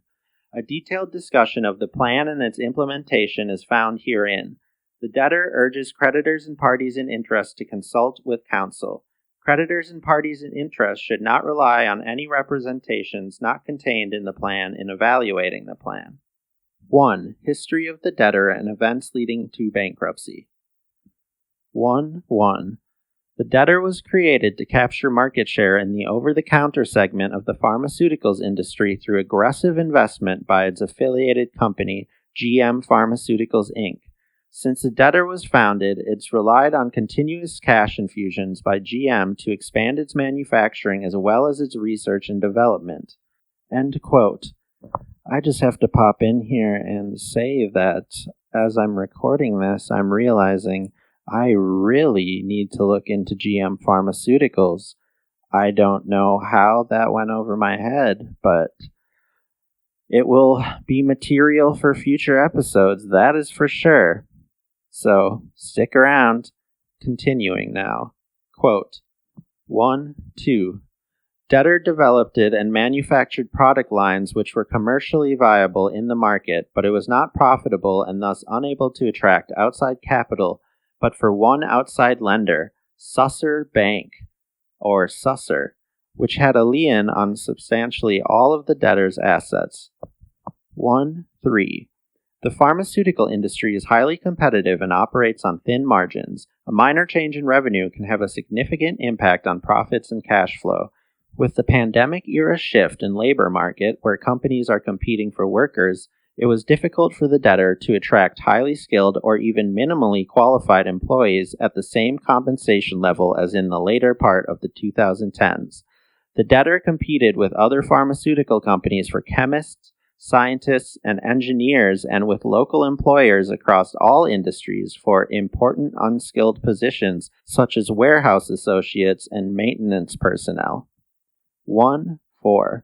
The pharmaceutical industry is also intensely regulated, and keeping up with the regulations is very expensive. To maintain regulatory compliance, the debtor employed outside consultants that solely deal with regulatory issues that alone cost about 15% as much as debtor's entire payroll for its 21 salaried employees and 33 hourly employees. 1.5. The macroeconomic conditions also crippled the debtor's ability to emerge on the other side of the still lingering effects of the pandemic. Widespread inflation hampered already thin profit margins, and supplier distress was a major problem. Raw materials shortages and delayed delivery times hampered the debtor's turnaround time for its products, and on the other side, the debtor's customers would cancel orders or late pay invoices. 1.6. Unfortunately, while the debtor had valuable assets and an attractive niche product line, between the economic conditions and the fact that the debtor relied heavily on insider financing, the debtor decided that its assets needed to be sold or the company faced a likely liquidation and dissolution, which would cost the debtor's employees their jobs. 1.7. The debtor filed this bankruptcy case with the primary goal of the successful sale of debtor's assets and the continued operation of the business under new ownership, allowing most or all of the debtor's employees to keep their jobs. Further, after completion of the sale, the next step that the debtor contemplated was to wind down in an orderly fashion through a Subchapter 5 plan, collecting the outstanding debts it itself is owed and paying its creditors what it is able to through its plan. 2. Overview of events during the bankruptcy case. 2.1. The debtor filed for Chapter 11, Subchapter 5 bankruptcy on November 7, 2022, and came before the court for hearings on its first day motions on November 9, 2022. The next day, November 10, 2022, the court entered orders granting the first day motions of the debtor to use cash collateral, obtain debtor in possession financing, establish adequate assurance procedures for utilities, and pay prepetition amounts due to employees and certain critical vendors, among other things. 2.2. Also, on November 10, 2022, the court entered the bidding procedures order, Doc number 45, establishing procedures for the auction and sale of substantially all of the debtor's assets, as defined therein. The stalking horse bidder was Acela Holdings LLC, or Acela, and no competing bids were submitted before the bid deadline set in the bidding procedures order, and thus no auction was held. The court held a hearing on the debtor's motion to approve the sale on December 16, 2022, and entered an order authorizing the sale to Acela's assignee, Sovereign Pharmaceuticals LLC, or Sovereign, on December 19, 2022. The sale to Sovereign closed on January 3, 2023. Assets retained by the debtor pursuant to the sale included all accounts receivable and all causes of action under Chapter 5 of the Bankruptcy Code. 2.3. The initial phase of this case was thus successful, as the debtor sold substantially all of its assets, but retained significant potential sources of cash recovery. The non-insider secured lender, Susser, was paid in full from the sale proceeds, and thus no longer has any lien on the debtor's assets or is owed any money by the estate. A significant secured tax claim of $102,593.38 owed to Tarrant County, Texas, was also paid in full in connection with the sale. 2.4. The debtor has worked diligently to collect on its accounts receivable, and during the pendency of this case, the debtor has successfully collected approximately $1,980,000 in monies owed to it. 2.5. The debtor appeared for a meeting of creditors pursuant to Section 341 of the Bankruptcy Code on November 14, 2022, and due to a noticing issue, will appear for a continuation of that meeting on February 23, 2023.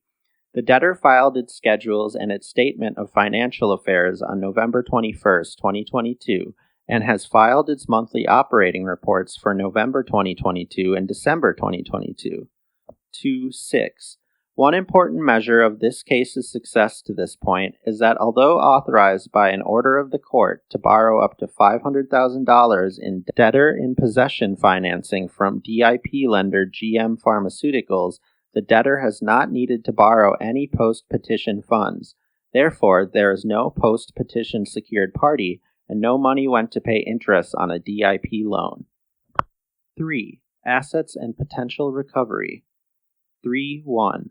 The debtor currently has approximately $204,000 in cash on hand. The cash on hand projects to exceed administrative expenses by about $35,000, which means that the estate will be administratively solvent with no secured creditors at plan confirmation. Other than its cash, the debtor's significant remaining assets are its accounts receivable and its potential actions under Chapter 5 of the Bankruptcy Code. 3.2. As noted above, the debtor has collected approximately $1,980,000 on its accounts receivable since its petition was filed, and debtor is owed approximately an additional $1,353,000 it will continue to work to collect. Of that amount, the debtor estimates that $150,000 should be collectible, while the remainder may be more difficult to collect, but worth some amount of effort. Debtor will exercise its best business judgment in consultation with its professionals to determine whether the costs associated with any collection outweigh the potential to collect on any account. 3.3. The debtor has conducted a preliminary investigation of whether it has any other claims, causes of action, or assets, and has determined that there are potential actions under Chapter 5 of the Bankruptcy Code for preferential and/or fraudulent transfers. The debtor made approximately $1,225,450,073 in transfers to creditors in the 90 days prior to its bankruptcy petition, and after a preliminary analysis of potential defenses by those creditors, including new value and ordinary course of business, the debtor estimates that $200,000 to $250,000 may be recoverable for distribution to creditors. End quote. Monarch PCM's only outside lender was Susser Bank, referred to as Susser in the court document. I find that very funny, and things only get susser from here. Do you recall that the document I was just reading mentioned a company called Sovereign Pharmaceuticals buying out Monarch PCM? Here we go, everyone. This PR Newswire article should do a fine job of explaining why this is key to our larger story. Quote, Alora Pharmaceuticals celebrates acquisition of Monarch Manufacturing Facility. News provided by Alora Pharmaceuticals, LLC. January 10th, 2023, 9:12 Eastern Time. Expansions in Fort Worth, Texas supports and enhances the company's robust manufacturing capabilities. Alpharetta, Georgia, January 10th, 2023. Alora Pharmaceuticals, LLC is pleased to announce that its wholly owned subsidiary, Sovereign Pharmaceuticals, LLC, has acquired, through bankruptcy proceedings, substantially all of Monarch PCM, LLC's manufacturing capabilities located in Fort Worth, Texas. The acquisition, which closed on January 4th, 2022, included all of Monarch's equipment at the site, along with an assignment of the leased space, which is located in the same complex as Sovereign's main facility. The synergy of the acquired equipment and proximity to Sovereign's current operations will allow Sovereign to expand its current operations into the new footprint after some renovation. The acquisition of the Monarch assets will significantly improve our ability to manufacture solid, semi-solid, and liquid manufacturing in large volumes, according to Art Diaz, CEO of Alora. Mr. Diaz added that, we are also excited to welcome the majority of Monarch's former employees into our family, where their added expertise and familiarity with the acquired space and equipment will be invaluable. This is a strategic acquisition that will provide significant opportunities for Alora and our contract manufacturing volume and capabilities. This acquisition will add 60,000 square feet of manufacturing space that will bring Alora's total manufacturing footprint to over 300,000 square feet. In addition, this acquisition will add 48 employees to the employee base of Alora and its subsidiaries across the United States. This acquisition is part of Alora's ongoing commitment to seek opportunities that will enhance Alora's manufacturing capabilities in the United States for the benefit of the patients Alora and its partners serve, said Art Diaz. About Alora Pharmaceuticals, LLC. Alora Pharmaceuticals, LLC is the parent company of 6 specialty pharmaceutical and pharmaceutical manufacturing companies. Alora is headquartered in Alpharetta, Georgia. Alora is the parent company of the following organizations that comprise the Alora family of companies: Avion Pharmaceuticals, LLC, Acela Pharmaceuticals, LLC, Osmotica Pharmaceutical US, LLC, Sovereign Pharmaceuticals, LLC, Trigen Laboratories, LLC, and Vertical Pharmaceuticals, LLC. Source, Alora Pharmaceuticals, LLC. End quote.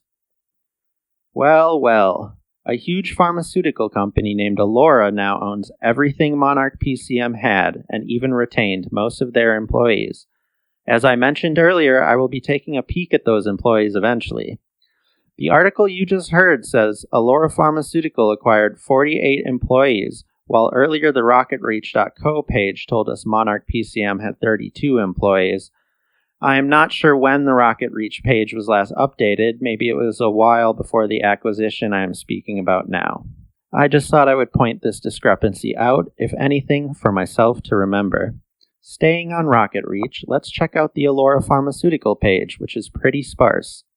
Quote, Alora Pharmaceuticals, LLC is a pharmaceuticals company based out of 1880 McFarland Parkway, Alpharetta, Georgia 30005. Website, alorapharma.com. Revenue, $25 million. Employees, 159. Founded, 2011. Industry, pharmaceutical manufacturing. End quote. Okay, they have a website, and it is not in Chinese or about soccer. Their About Us page contains a small piece of information we should keep somewhere in our minds, specifically the year mentioned. Quote, 2019, Alora acquires Sovereign Pharmaceuticals, Fort Worth, Texas. The acquisition expands our product portfolio while integrating manufacturing capabilities with a CMO we already did business with. During that year, Alora also expands Sovereign CMO footprint, capabilities, and production volume. End quote.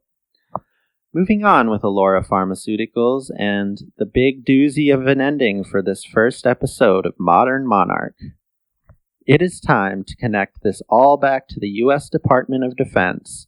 PR Newswire is going to help us out again with another very informative article. Quote, AccelRx Pharmaceuticals announces divestment of Desuvia to Alora Pharmaceuticals. News provided by AccelRx Pharmaceuticals, Inc., March 14, 2023, 8:30 Eastern Time.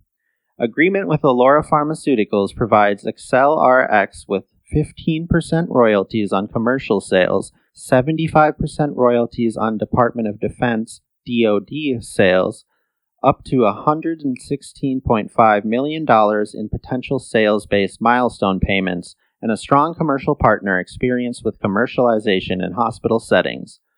Divestment allows AccelRx to prioritize resources on its late-stage development assets, led by NIAID, the lead nafamostat program with breakthrough device designation status from FDA. Near-term corporate milestones expected by the end of Q2 2023 include the NIAID Emergency Use Authorization submission and the filing of a new drug application for the first of our 2 pre-filled syringe product candidates. Hayward, California, March 14, 2023. AccelRx Pharmaceuticals, Inc., AccelRx, a specialty pharmaceutical company focused on the development and commercialization of innovative therapies for use in medically supervised settings, today announced the divestment of its FDA-approved drug Desuvia to Alora Pharmaceuticals, Alora. The agreement allows AccelRx to participate in the long-term value expected to be created by Alora as they expand the commercialization of Desuvia. The agreement provides AccelRx with a 15% royalty on commercial sales of Desuvia, a 75% royalty on sales of Desuvia to the Department of Defense, Desuvia's single largest customer, and up to $116.5 million in sales-based milestones. Closing of the transaction is expected by the end of the month, and AccelRx will provide and be reimbursed for transition services during a period of up to 6 months post-closing.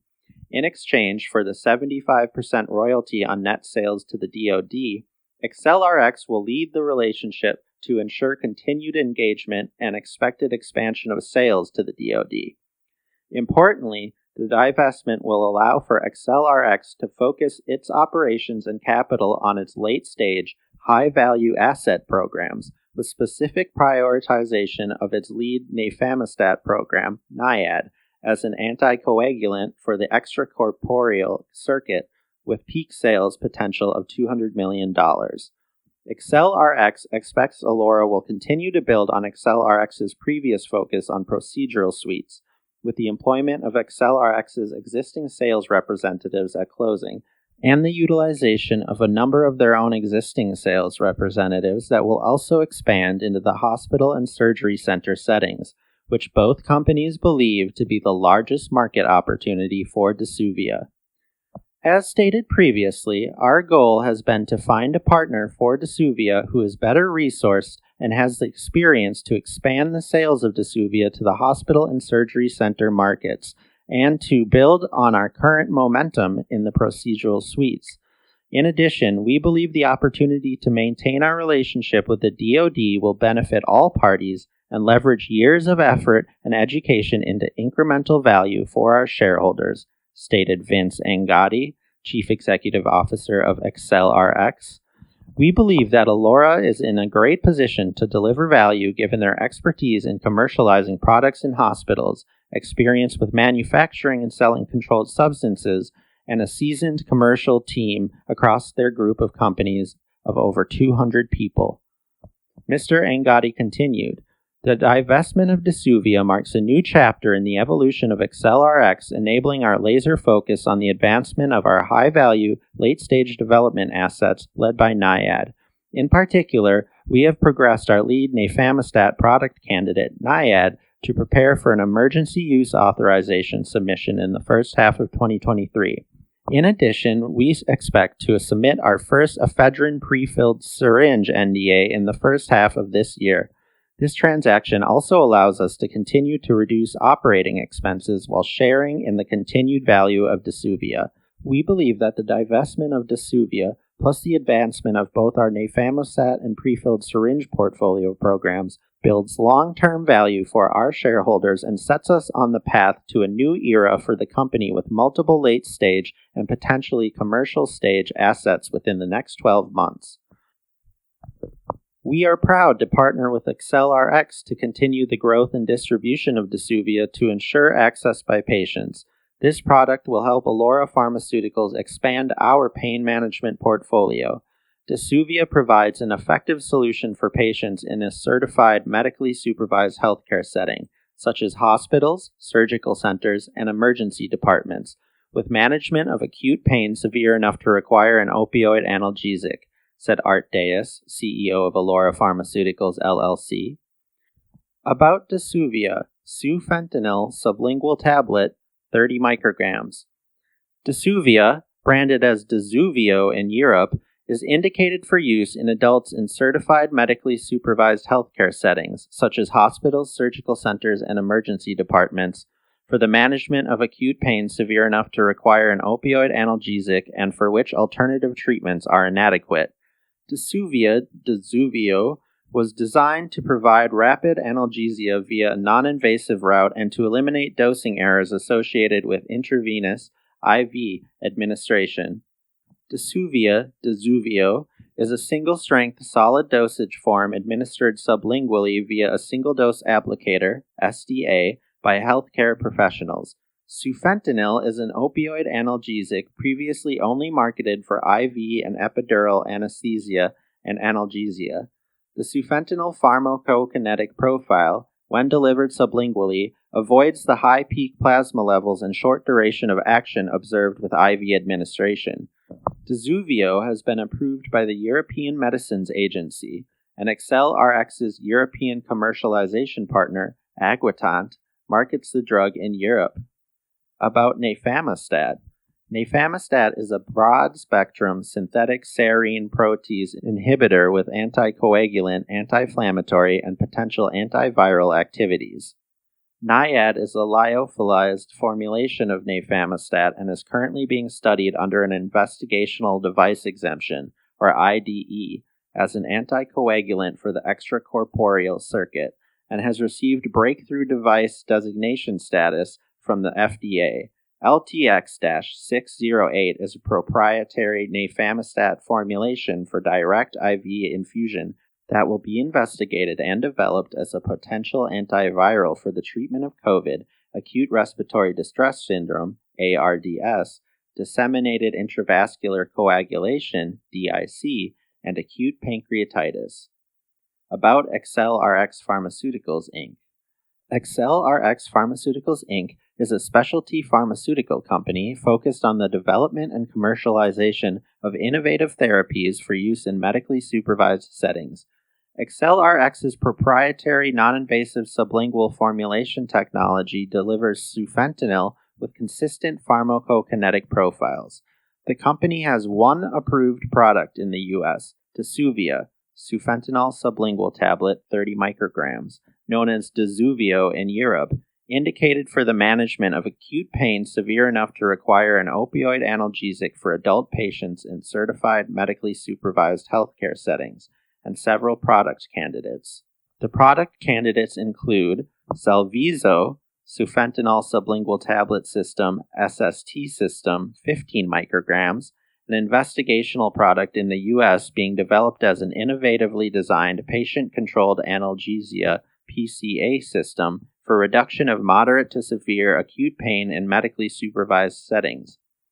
2 pre-filled, ready-to-use syringes of ephedrine and phenylephrine licensed for the U.S. from Eguitant, NIAID, a regional anticoagulant for the extracorporeal circuit, and LTX-608 for the potential treatment of COVID-19, disseminated intravascular coagulation, acute respiratory distress syndrome, and acute pancreatitis. Dzuvio is an approved product in Europe. End quote. Does anybody else have goosebumps? Alora holds the rights to manage sales of Dzuvio to the DoD.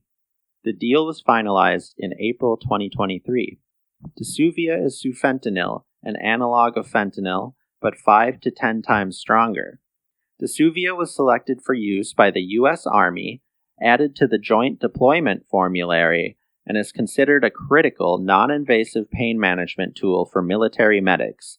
Alora is now responsible for the commercialization of this extremely potent opioid in both civilian and military markets, including supplying the Department of Defense.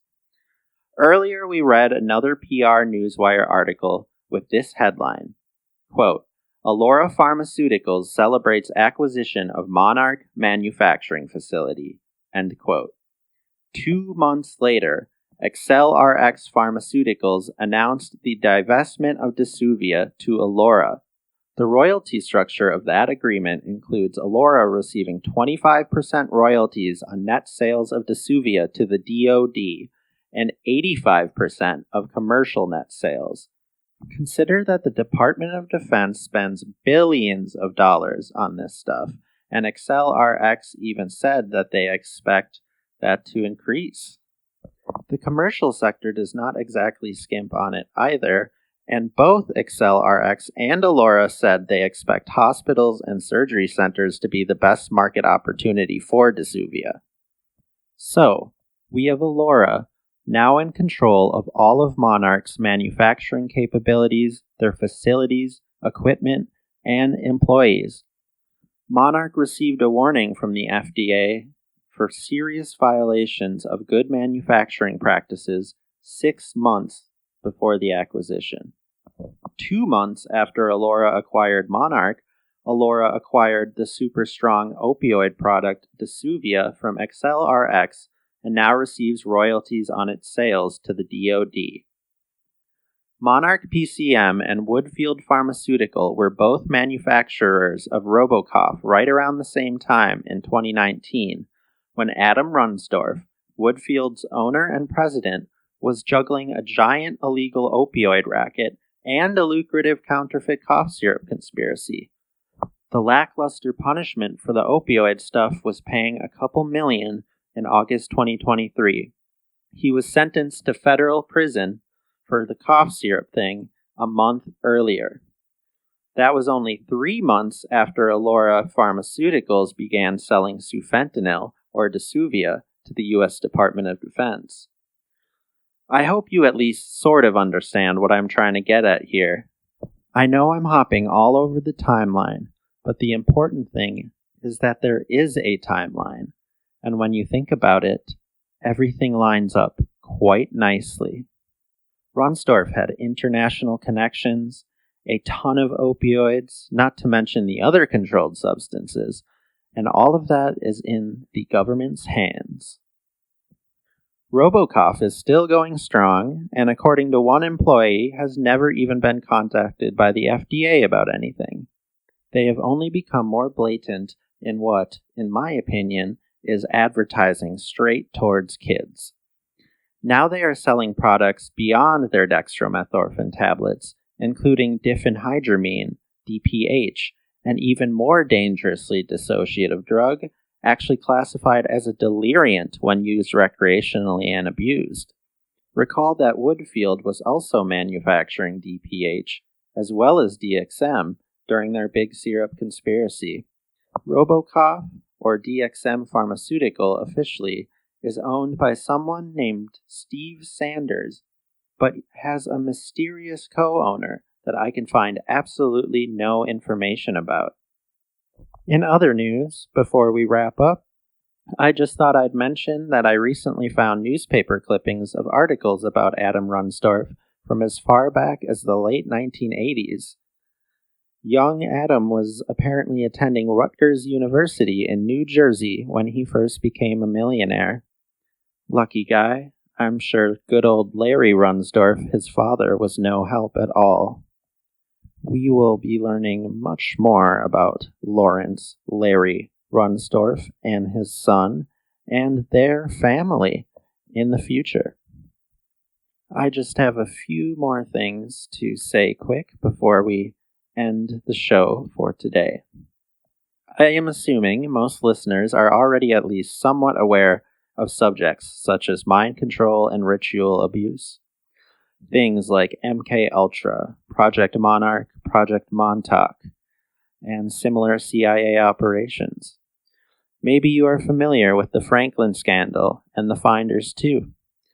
You might have realized the truth about talented and gifted programs in school. I am sure you know the lowdown on Epstein stuff. If you do not yet, I'm sorry to say, but you are in for a dark, disturbing ride.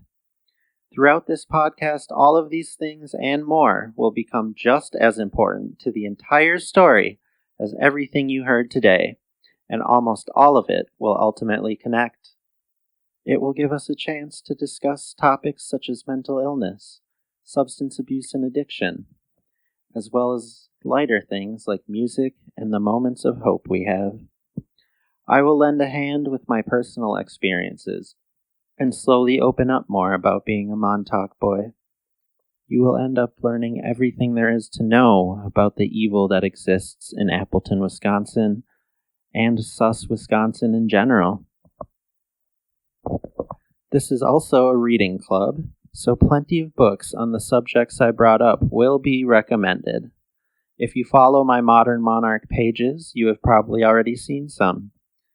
You definitely need to read up on Project Monarch, because if you notice during today's show, I am trying to say something. The whole population is being programmed, people of every age, and DXM is a method that is increasingly being utilized. One more thing on that. Right now, dextromethorphan is the main ingredient in a very popular new antidepressant. Everything we covered today will be elaborated on in great detail in upcoming episodes.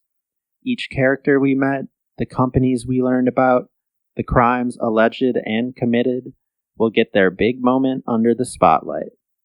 Plus, there are many more you do not know about yet, going back at least to the mid-20th century, but expect us to travel back much further over the course of this series.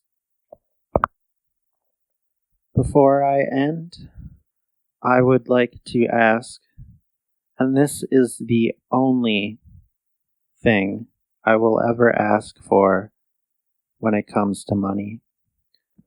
Dahlia and her 4 young children in Gaza have been through immense suffering and lost so much.